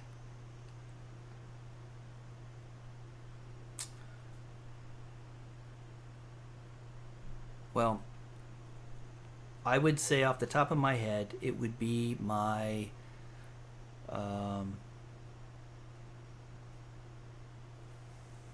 Agrarispides,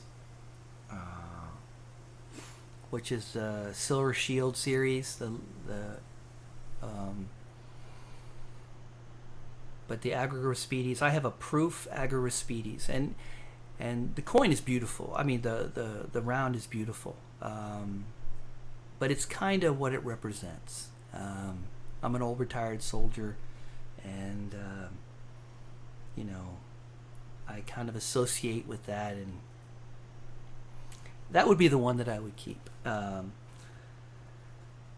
Maybe I can, if you guys will bear with me, I might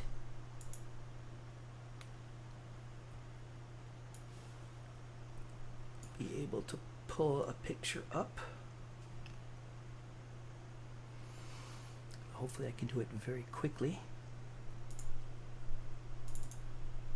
And not too much, have not too much dead time. Let's see. Okay, here it is. Let me find a good picture. It's not good enough. Let's get a better one. Yeah. There we go. Let's use that one. So let's put this over here. And switch cameras over.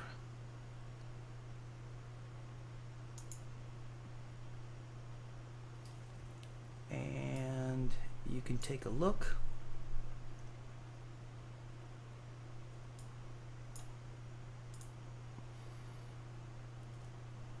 Come on. There we go. So that is the Agorapspides, and let me just fit it in here so I can still see the chat. There we go. So this is the coin that I think that I would keep. Let's see.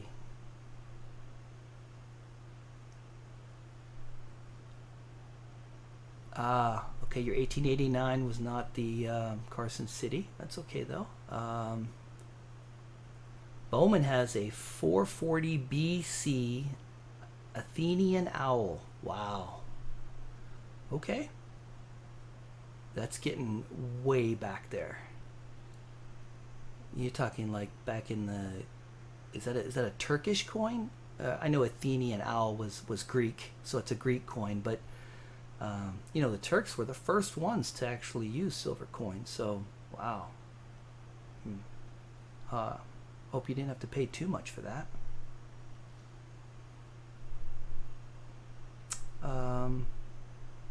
John Hinkle, is eBay a good place to pick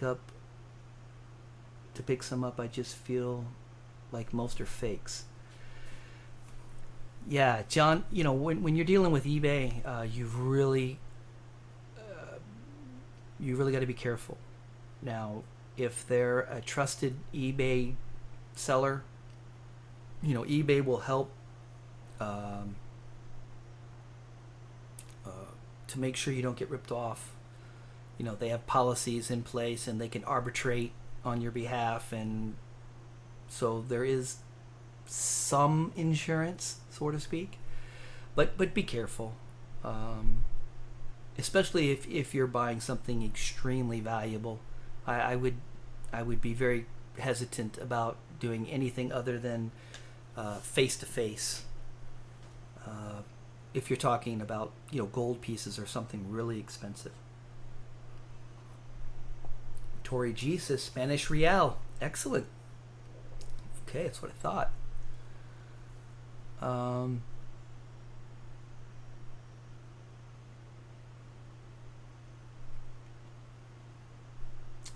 Let's see. Okay, Lance has got to go. Thanks for the live stream. Hey, you are very welcome, and thank you for stopping by and being part of it. I really appreciate it. Have a good one. Hopefully we'll see you in the Discord, and we'll see you in the comment sections of the future videos.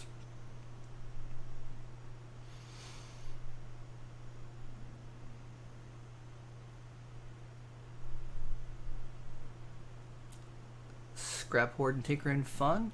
Appreciate it. Thank you. Thank you, kind sir. Yes, Vulcan, it would. Make a video, and I'm telling you, it would be very beneficial to the community, in my opinion anyway. Denise Clays? I'm sorry for butchering your name. Question: what are your thoughts about the Comsco Korean mint offerings these days. You did some nice videos about their metals. Yes. Comsco is the national mint for South Korea, and they're the only mint in the country. They have put out some very solid products, in my opinion.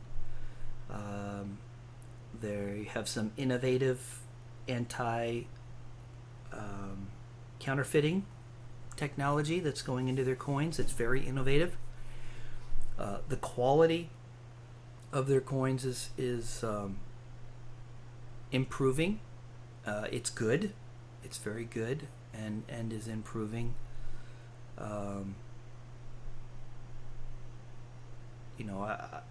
I lived in South Korea for 10 years, and I dealt personally with some of the distributors in the country, because although Comsco is a mint, it's not a distributor, so they have to farm out to distributors to get their coins out there. And they just recently began making coins. Now they've always made like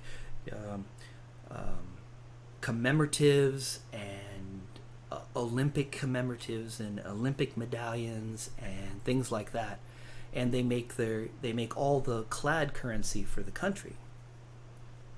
But it wasn't until, I want to say, 4 years ago or something like that they actually started a bullion program, and I happened to be there right at the beginning of that bullion program.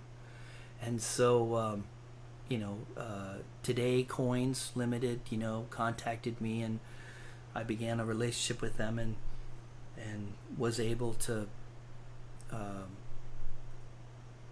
showcase some of the first medallions that came out of Comsco. It's kind of like this Shipwreck series. The limited guys, the Coins Today guys, were the ones that actually created the qzju Qiangwang series. They're the ones that brainstormed it,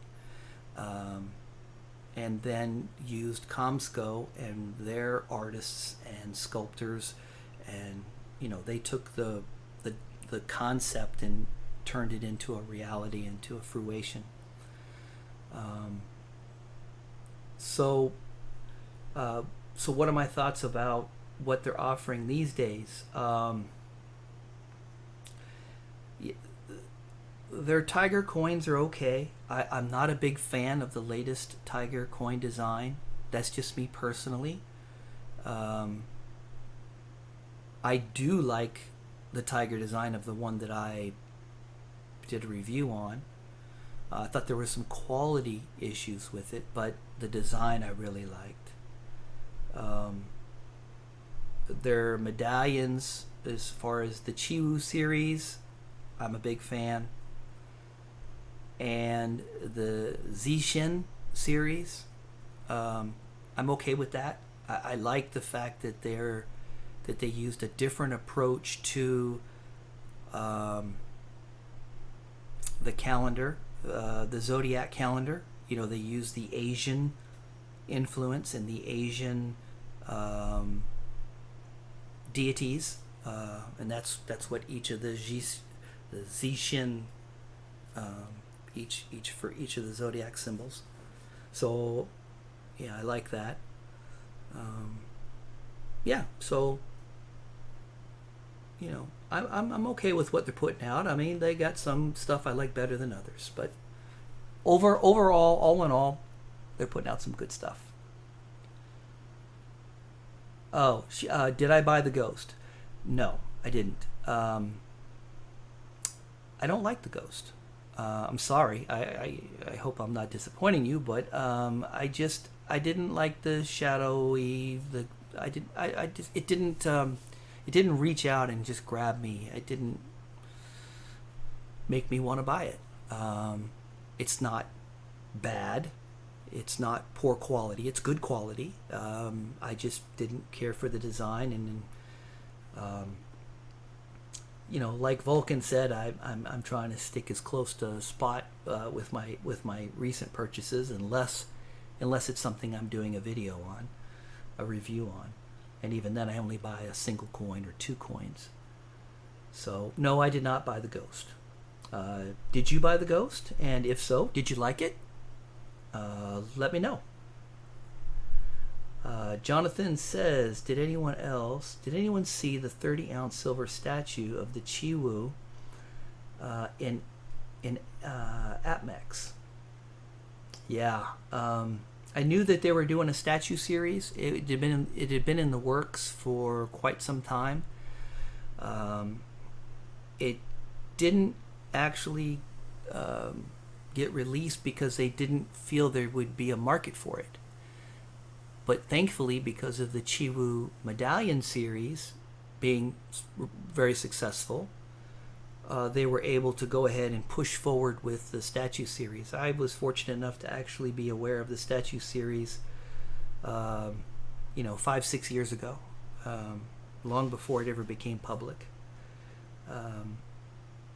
There wasn't any statues, but I saw the artwork for some of them. So love to have one. Nothing saying it's very limited. Yeah, they're not going to make too many of them. Agarispides, is that old or new from the mint? No, this is Chris Duane's series, and it's old. When I say old, it's crap. What year is it? It's several years back. It's not one of his recent releases. Of course, he releases a lot of product, and you just got to keep up with Chris on his releases. He has micro releases now, and he does some incredible work with Heidi Wastwheat, who does a lot of his designing, if not all, or they have a great collaboration, and they put together some outstanding products. So I'm a big fan.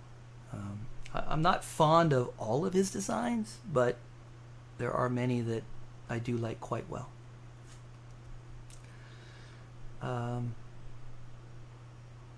Yeah, the qzju statue is 30 ounces.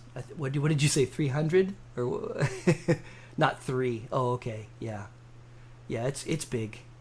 And that's why they didn't want to put it out right away, because they were concerned that there would be enough buyers for it.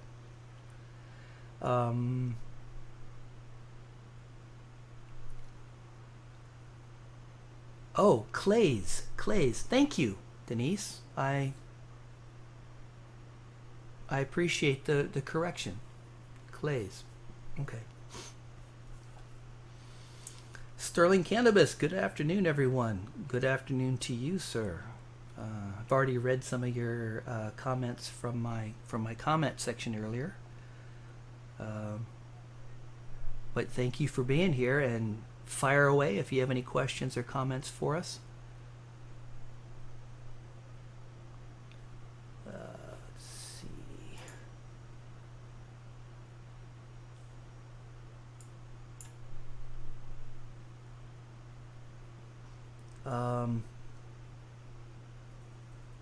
Denise says that she agrees about the second tiger. Yeah, my comments.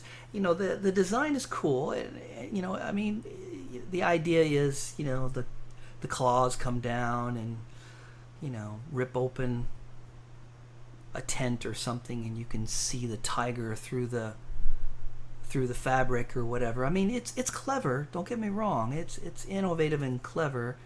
I mean, because people get tired of the same old, but it's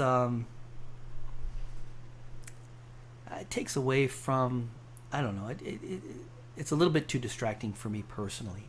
It's not bad, it's just too distracting. Denise says, I thought the ghost was weird, kind of gimmicky. Yeah, I guess gimmicky is a way to describe it. Thank you for answering my question. Of course. That's what these chats are for, really, is to answer the questions. And when there's not any questions, I go in and over here to the comment section and comment on some questions over here. But that's why I put these together, so that we can communicate. And if you want to be part of the Discord, we're on there 24. Somebody's on there 24/7. I'm usually on there in the evenings, Eastern Standard. So, Denise says you're one of the few covering Comsco, and as a new stacker, I appreciate the great info you provide, and your vids are lovely and always the earliest. Oh, well, thank you very much. I've been very fortunate to associate, with distributors that have allowed me the opportunity to do that. I'm not the only one. There are many others out there as well. But I enjoy putting out products to you guys as soon as I can get my hands on them. Sterling Cannabis, a little late. Hey, no problem. You're here. Appreciate it. Sterling Cannabis says, what's your opinion of the Mexican peso restrike golds? I don't have enough information to make an opinion about it. I would have to learn some more about it, to be honest with you. I don't know enough. It sounds like a very interesting topic. Sounds like a good topic for a video, actually. But maybe you could tell us something about it.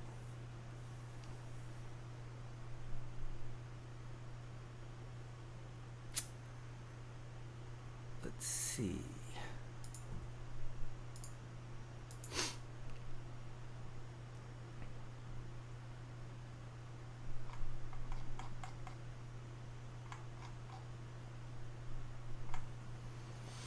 Oh, that was a little bit of dead time there. I was reading. Let's see. Debbie S ABQ and M.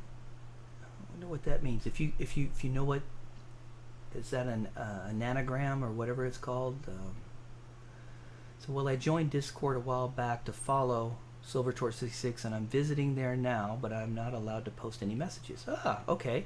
So once you guys get into the Discord, if you have trouble, Bowman is there and Aurelius is there. I mean, there's folks there to help you out.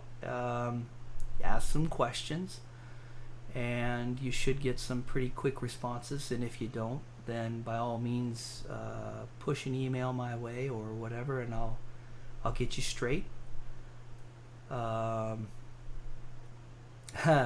Alex, yeah, he speaks Dutch, so that's right up his alley. I'm sure he really enjoyed hearing about that video. Let's see.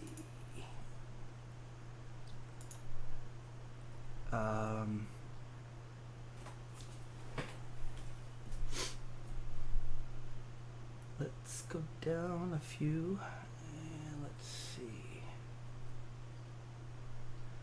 Silver Rookie 18 says, Gilt Dragon, I'm in. As a history buff, I really enjoy the story behind each coin in the series.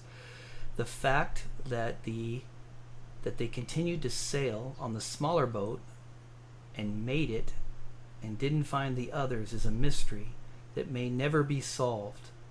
Anyways, love your video because of all of the info you provide. Thank you, and keep up and keep them coming, my friend. Well, thank you. Appreciate it, Silver Rookie 18. Your feedback is much appreciated, and I thrive off of that feedback. So, it seems very interesting that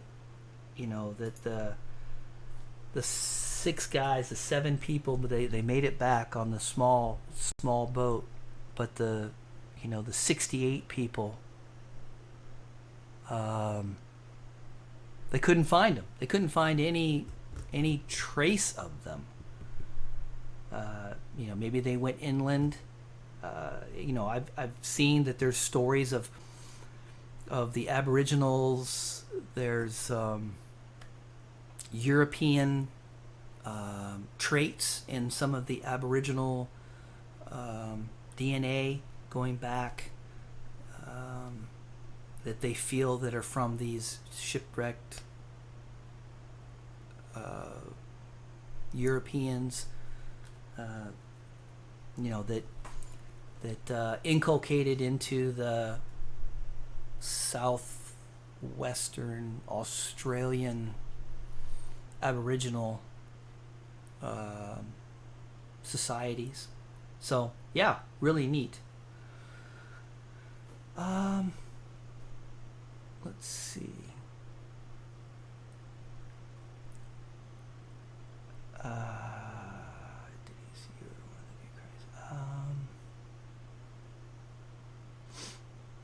Sterling Cannabis, what is your opinion of the... Oh, yeah, you already asked me. Okay, so Sterling, 90% completely fractional in 2.5, 5, 10, 20, and 50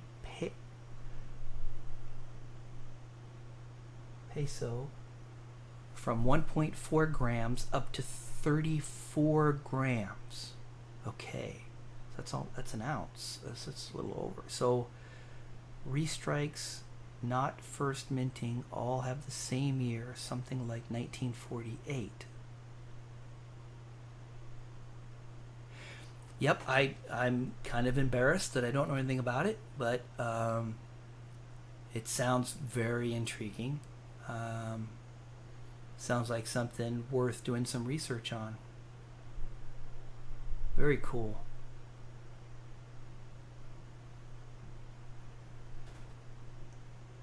Noodles says, Gilt Dragon, I'm in. Beautiful coin. I actually kind of like how the name and the date of the wreck are upside down. It adds to looking at the coin from more than one angle rather than just from one. I agree that the back is a bit busy, but I wouldn't really count that as much of a negative. I've just started being a stacker, been going back and forth between generic and premium. Both have their upsides. Yes, they do indeed. And welcome to the stacking community, Noodles, if you're new at it. If you have any questions from any of the folks here, please feel free to fire away and let us know. I did find the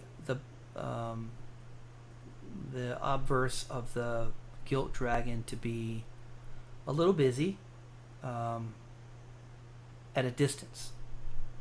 You know, when you're holding the coin at arm's reach, you know, arm's length, normal arm's length, I had difficulty ascertaining the 3 different levels of the design. However, you know, when I bring it up and I'm really able to focus, you know, everything is very aesthetic. So I think where this comes from, and this is pure speculation on my part, is that, you know, when you saw the interview with Adam Bell, the designer of these, you know, you saw how he was working on it. He had the computer aided design. He had the, you know, he has his screen. He has everything where his perspective, and this happens frequently, you know, designers from their perspective, they're looking at it very up close. And this is what allows them to be able to provide so much incredible detail in these designs, because they're using computer-aided technology to create the art, to create the design art. Well, if you don't have the wherewithal as an artist to step back and also examine your work at a distance, to say, okay, it looks great up tight. How does it look from back here? You know, some artists do that very well. I would say one is Heidi Wastweet. She when she makes a design, it is incredibly detailed, and yet still she has a great spatial awareness about her designs, and she's a very impressive sculptor and artist. And I'm not saying Adam Bell is not. He is also very incredible. But I would say that in this case, you know, things kind of blended together.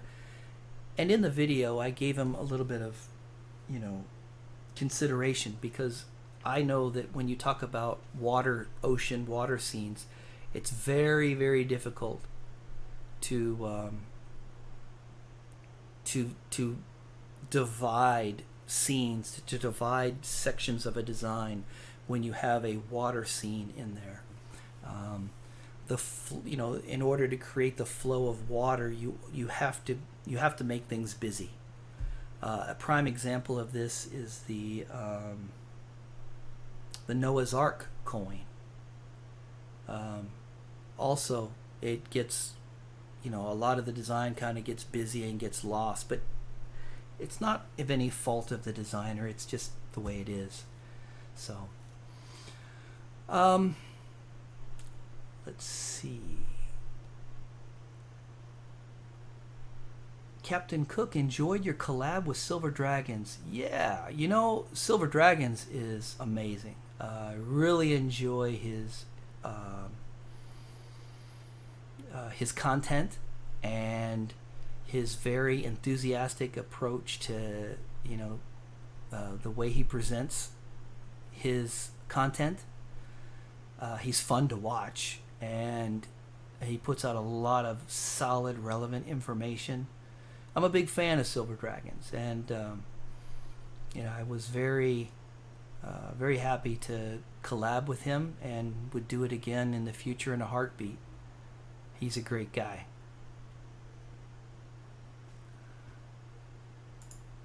Okay, let's respond here. Thank you, Noodles, very much for your comment.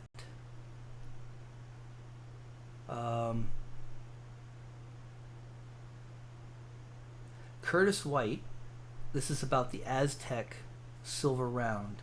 I love the design. Even though I don't currently own one, I plan to buy the 5 ounce for myself and the 2 ounce for my children and their spouses, and the 1 ounce for my grandchildren for 2020.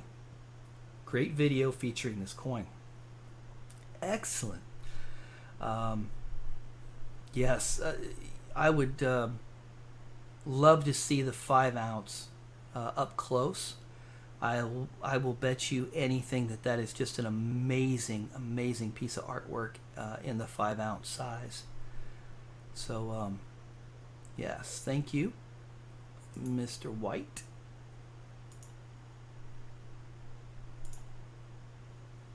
And appreciate your comment.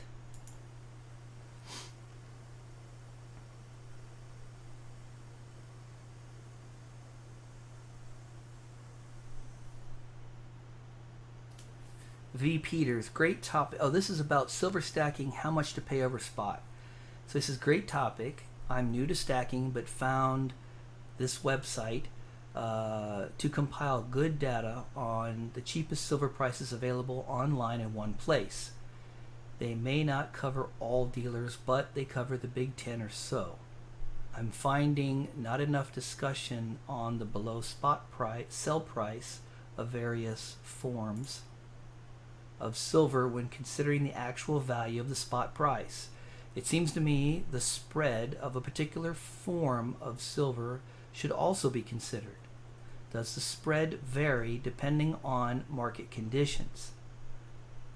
Okay, well, so this particular funbullionprice.com, it's a great site, highly recommend it.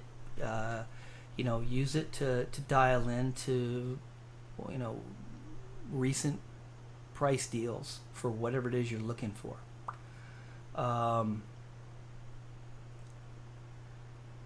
So his question was, I'm finding not enough discussion on the below spot sell price of various forms of silver. Yeah. Does the spread vary depending on market conditions? So, different forms of silver. So, if we're talking about bars, rounds, coins, let's just keep it simple to those three.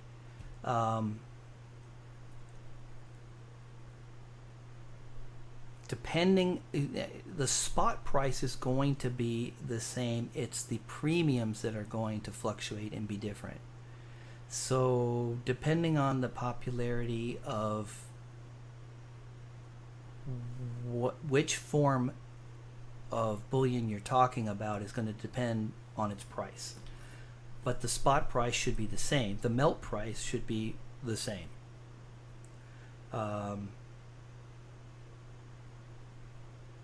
So the spread, you know, like for instance, in this video I was talking about that generic bars have the smallest spread between spot and premium. And that's because they're the least expensive to produce. Plain and simple. It costs them less to make them, and so they can sell them cheaper.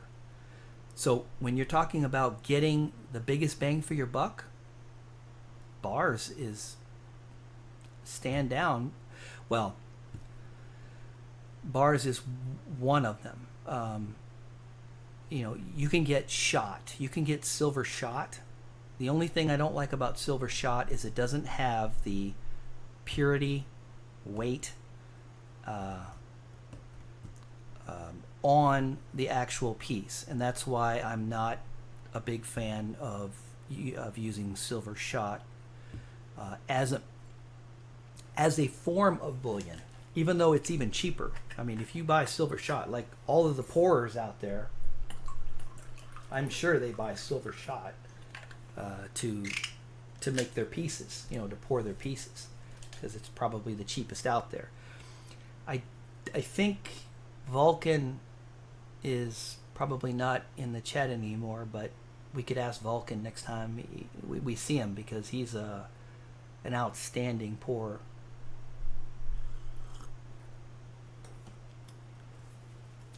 Silver Britches, hey, what's going on, brother?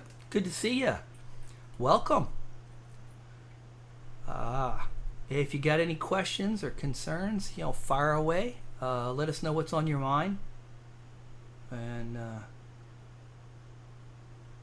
we're just chilling out.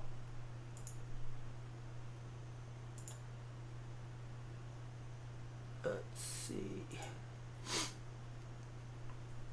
Oh. Gotta find my way back. Bob the Monk. China is currently holding 23,000 metric tons of gold. Imagine if they started hoarding silver by the tons. I've known for quite a while that China's been underestimating their holdings. And I'm not surprised at that number at all. 23,000 metric tons, that does not surprise me at all. I'm curious to know where the source of that information is, because I'd love to read about it. You know, they're going to try once the dollar is no longer the reserve currency, the global reserve currency, it's going to be the yuan, backed by their gold reserves that they're going to use to survive nationally, their economy.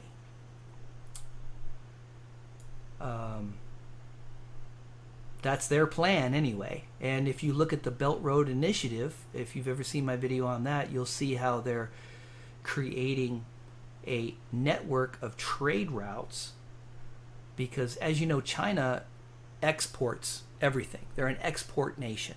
They export. But you can't have a balanced economy with everything just moving in one direction. You see, America is an import. It has an import economy. Why? Because we have the reserve currency. Everybody wants our currency, so in order to get the currency, they ship us goods, and we don't make them anymore. And that's bad, because if it ever stops, if we ever don't have the ability to buy imports anymore, and we don't make them, we're in sad shape. And I think that's why our government now is trying to bring as much industry back to the United States as possible, bringing factories and production back to the United States. For China, it's just the opposite. For China, if they're just pushing out a product, then that doesn't help them.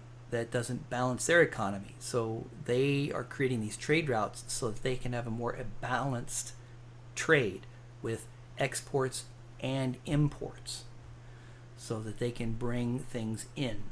And they're setting themselves up for success. And, you know, America is not part of it. So we'll have to see what happens. But it's kind of scary. If you don't know anything about the Belt Road Initiative, you know, I'm not trying to push my videos, but, you know, go on to YouTube, whatever, or go on to Google and search it, watch my video, or just search it in general. I learned a lot doing that 30-minute video. Sterling Cannabis pours silver. I get shot when I can mostly because it's easier to work with and with the weight. Yes. Excellent. So Sterling Cannabis is a pour. Excellent. Good to know. And yeah. So yeah, it's easier to get the exact weights in there. Because you know, if you put a 1 ounce round in your crucible and melt it down and then pour it, you never exactly get 1 ounce out for whatever reason. There seems to be some loss in there. I'm not a pourer. So I'm not exactly sure why that is. Maybe you could tell us, Sterling Cannabis. I'm sure you know. But, you know, with the shot, you can just put in just a little bit at a time until you can get the right amount. So, good to know.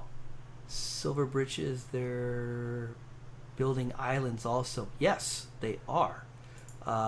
In Southeast Asian, in between Taiwan and the Philippines, or in between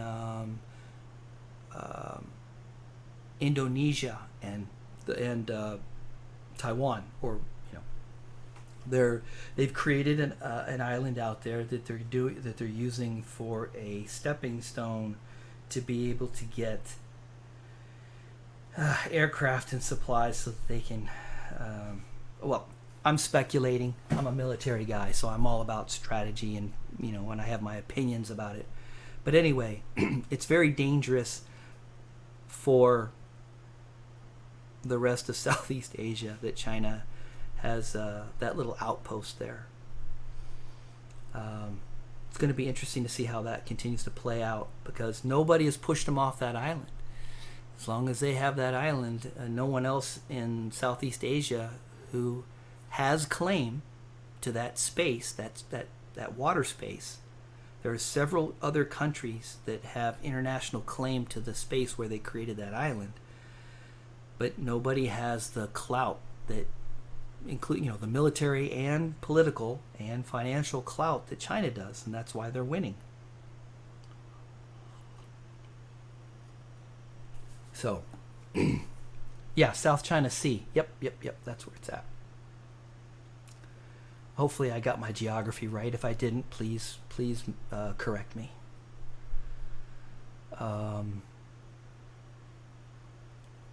Bob the Monk says source SGE, WGC, CGA, Eurostat, and Swiss Australian Customs. Okay. I have lots of buffalo that I use just because I have them. I'm falling in at the end of that conversation, so oh, I see. Okay. Borax traps some of the silver. So the borax, yeah. So you use that so that you get the is it flow, Sterling Cannabis? The borax creates more of a flow action with the metal, and therefore it's trapping some of the silver. I don't know. Maybe you can help explain that. It's flux, right? Okay. The Federal Reserve are the cause of the... Okay.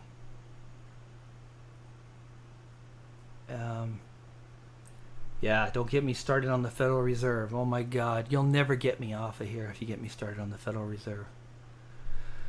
How long have we been on here anyway? We've been on here since 12:20 and it's 3:01. So at 3:20 I'm going to close out this this live chat just so that we have an end and so that we can get in anything we want to say before then. And that will be wow, that'll be a 3-hour chat. We've been on here a long time. Times flies when you're having fun, so no complaints here. Maybe you can give me an idea how long you guys like to chat for. So, you know, do you prefer shorter chats, or do you like it when you can just pop in and pop out during long chats? Let me know.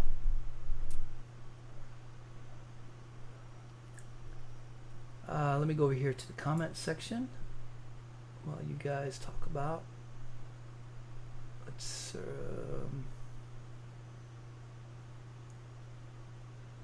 what do we got here? So, okay, here's a question from Michael Gainey, and this is in reference to silver stacking top 5 bullion to flip. This is a video I put out some time ago. He says, question regarding flipping coins. Do you do this through eBay or some other forum? Have you been able to fetch the kind of prices that I see listed on eBay? I have collected a little and have thought about pursuing selling some as of late, and was curious about the market. Thanks again and great content. So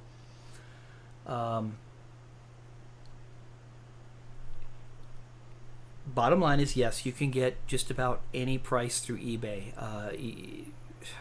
People will pay ridiculous premiums on eBay if they want it bad enough.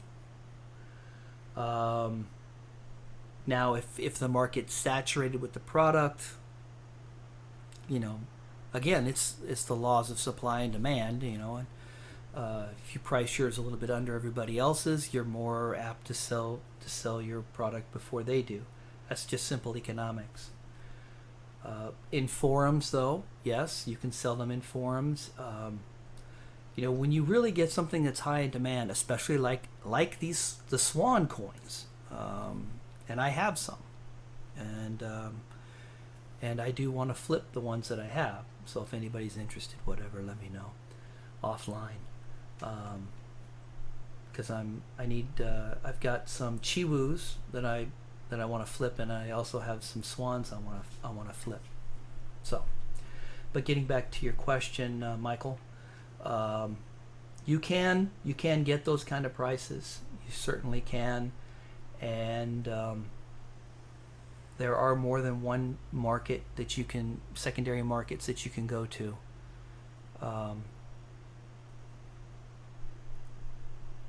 You know, the original swans, I don't know what they're going for. If you know, put it in the chat, because I think the original swans are commanding some serious premium right now. The first year swans. Let me see if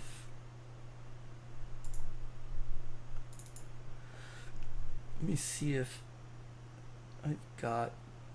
Was that, I think it was 2017, right? 2017, I believe, was the year the first Australian swan came out. And I'm going to try to... Come on, be nice, be nice. Nope.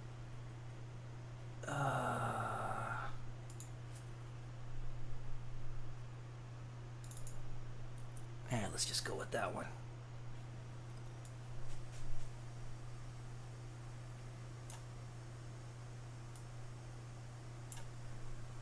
I'm going to throw a swan up there so you can see that one.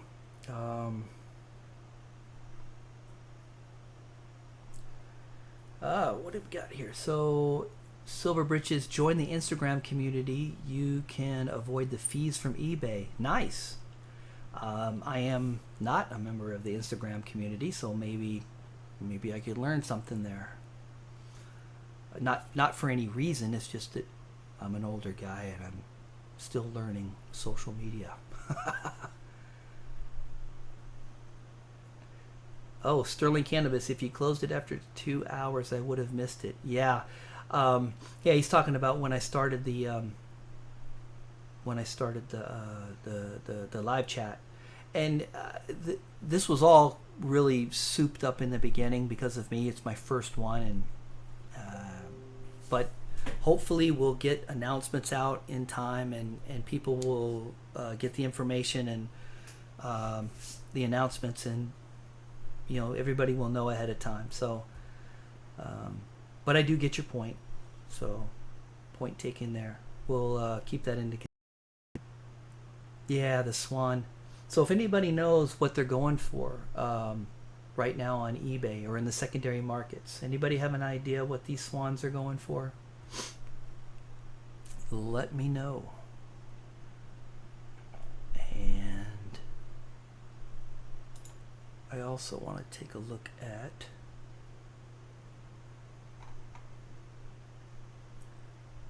the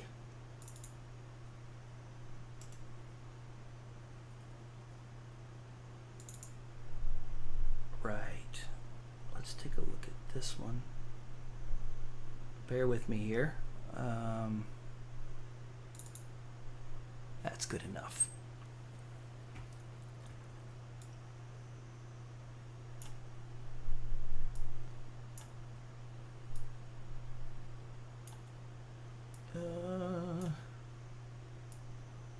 Let's see.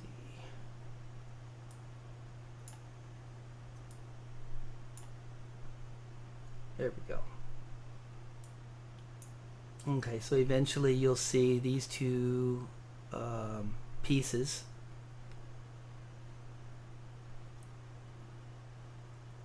And these things have gone crazy in the secondary markets.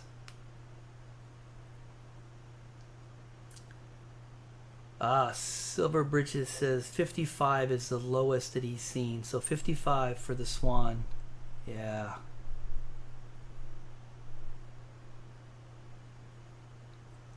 Absolutely. And then the qzju, the 2016 qzjus. These things are, I believe they're $100. $100 and up. I don't think you can get them for less than 100. If you can, somebody let me know.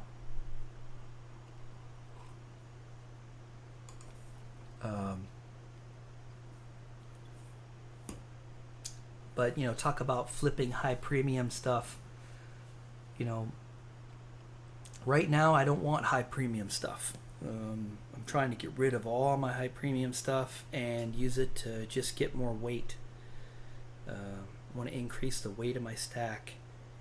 So, if I can trade or, sell this high premium stuff, that's the route I want to go.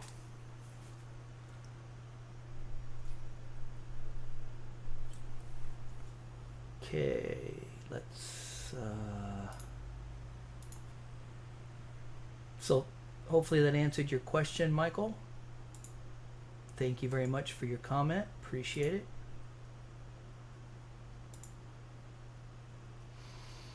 Hey, Bowman, are you still out there? If so, can you keep an eye on the time for me and let me know when we get to when it's time to shut down the live chat. Appreciate it.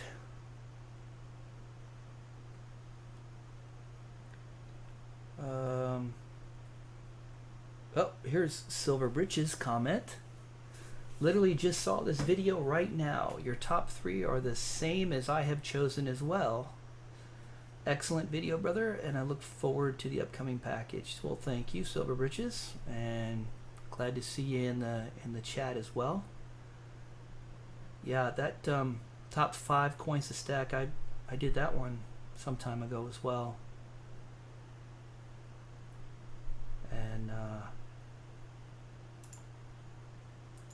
I enjoyed putting those videos together. They've actually got quite a few views, if I remember right. They're reasonably popular.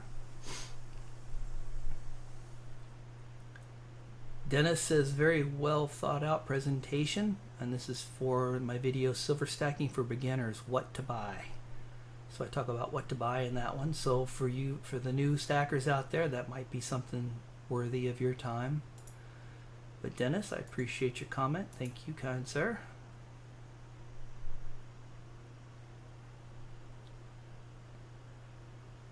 Bowman says we're at 3 hours already. Okay. So at 3:20, I think I said that we would shut her down.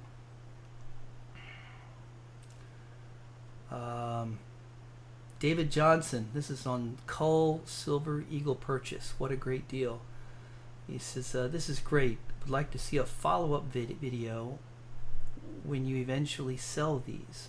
Want to know how easy it is to offload these Cull coins. Also curious to know whether you can sell some of them as BU coins. Okay, so these are the ASEs, and some of them are BU. Yeah, they're classified under Cull, but I can find no major scratches. There's, they would still qualify as BU. Many of them do. If you saw that video, you saw that probably more than 50% of them would clearly classify as BU, and I could easily sell them as BU. Now, I don't think, or I don't count on any premium for BU. I just don't. If I get it, that's great, but I'm not even gonna try to count getting a BU. But when it comes time to sell, I think that I will at least get melt price. I'll get spot for these coins. Generally, you get a little bit over spot for ASEs, even the Culls. However, if I only anticipate getting spot price, nothing more. So whatever I paid for these, and I have that number somewhere, I forget how much it was a good deal. When I sell it, spot will be above that number. Hopefully a lot above that number. So I'm not worried about it, because I know I will make my profit. Once a monetary reset happens, or either the reset or the recalculation or whatever it turns out to be, silver is going to become something of value. We all know that. That's why we stack. Brandon Hooper says, hi, I'm new to the coin collecting and have been collecting the 10-ounce non-proof Queen's Beast silver coins. Does anyone know why the non-proof of the 10-ounce 2009 Yale of Beaufort doesn't see it for sale anywhere? I see the proof version, but maybe the other version doesn't come out in 2019 or was skipped or something. I don't specifically have the answer to that question, Brandon, but I will tell you this. Very frequently, the mints, especially for those larger size bullion pieces, sometimes there's delays on production and delays on when they offer them to the public. So if they're consistently making them up till now, unless they're just not selling them for whatever reason, You will probably see those Yale of Beaufort 10 ounce non-proof coins. You'll probably see them out. Just be patient. You'll probably see them.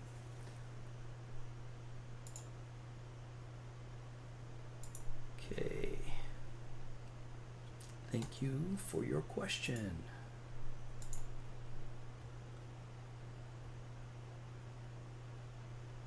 Let's see, what else do we have?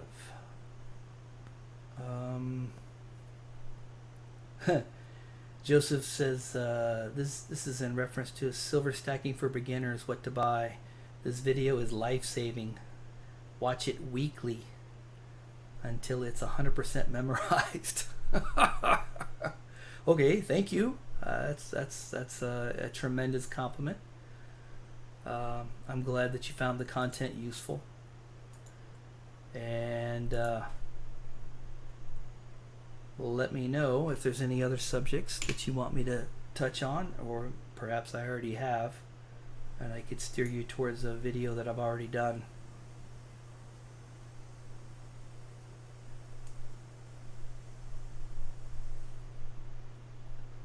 Let's see.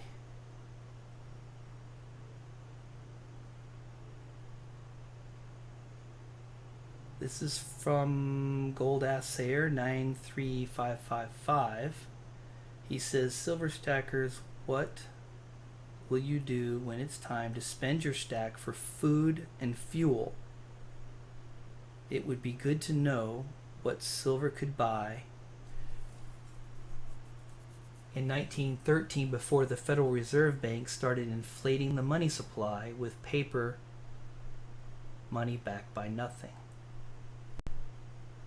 And then he says, oh, he's gone through and give us like the value of what the 1913 dollar could buy, and how little it can buy today.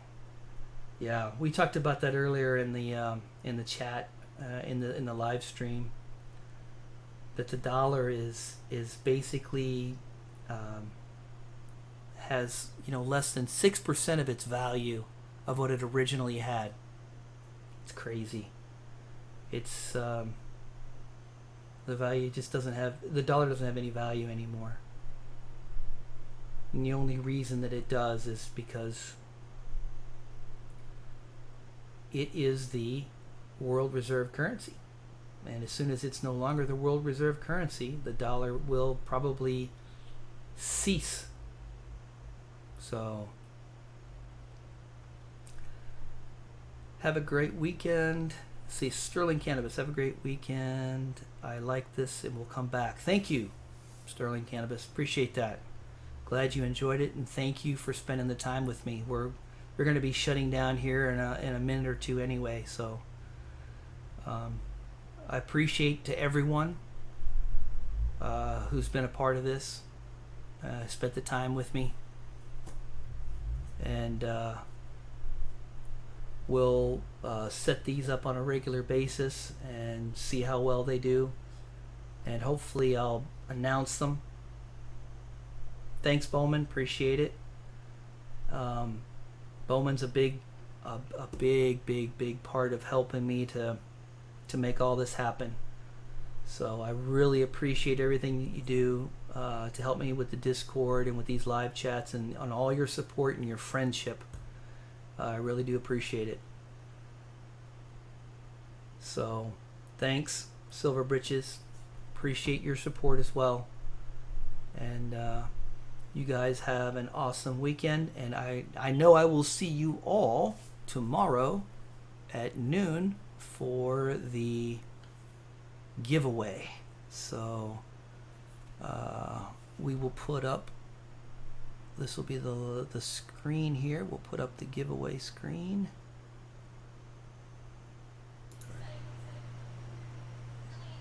And again, the names that are up there. If anyone, you know, right up until midnight tonight. After midnight tonight, I will finally take the final list, put it all together, and it'll be ready by noon tomorrow. And one of the reasons that we did a live chat today was kind of like a dress rehearsal for the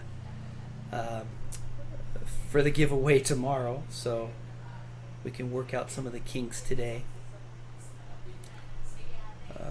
Boy, there's a lot of latency. Come on, catch up. There we go. All right. So there's the coin that we're giving away tomorrow. And remember that you have to be subscribed along with your comments. So, and I got to have proof that you subscribe. So bear that in mind too. Thank you guys for being part of this chat. And I will see you guys tomorrow, or I will see you on the next chat. So you guys take it easy. Torch is out.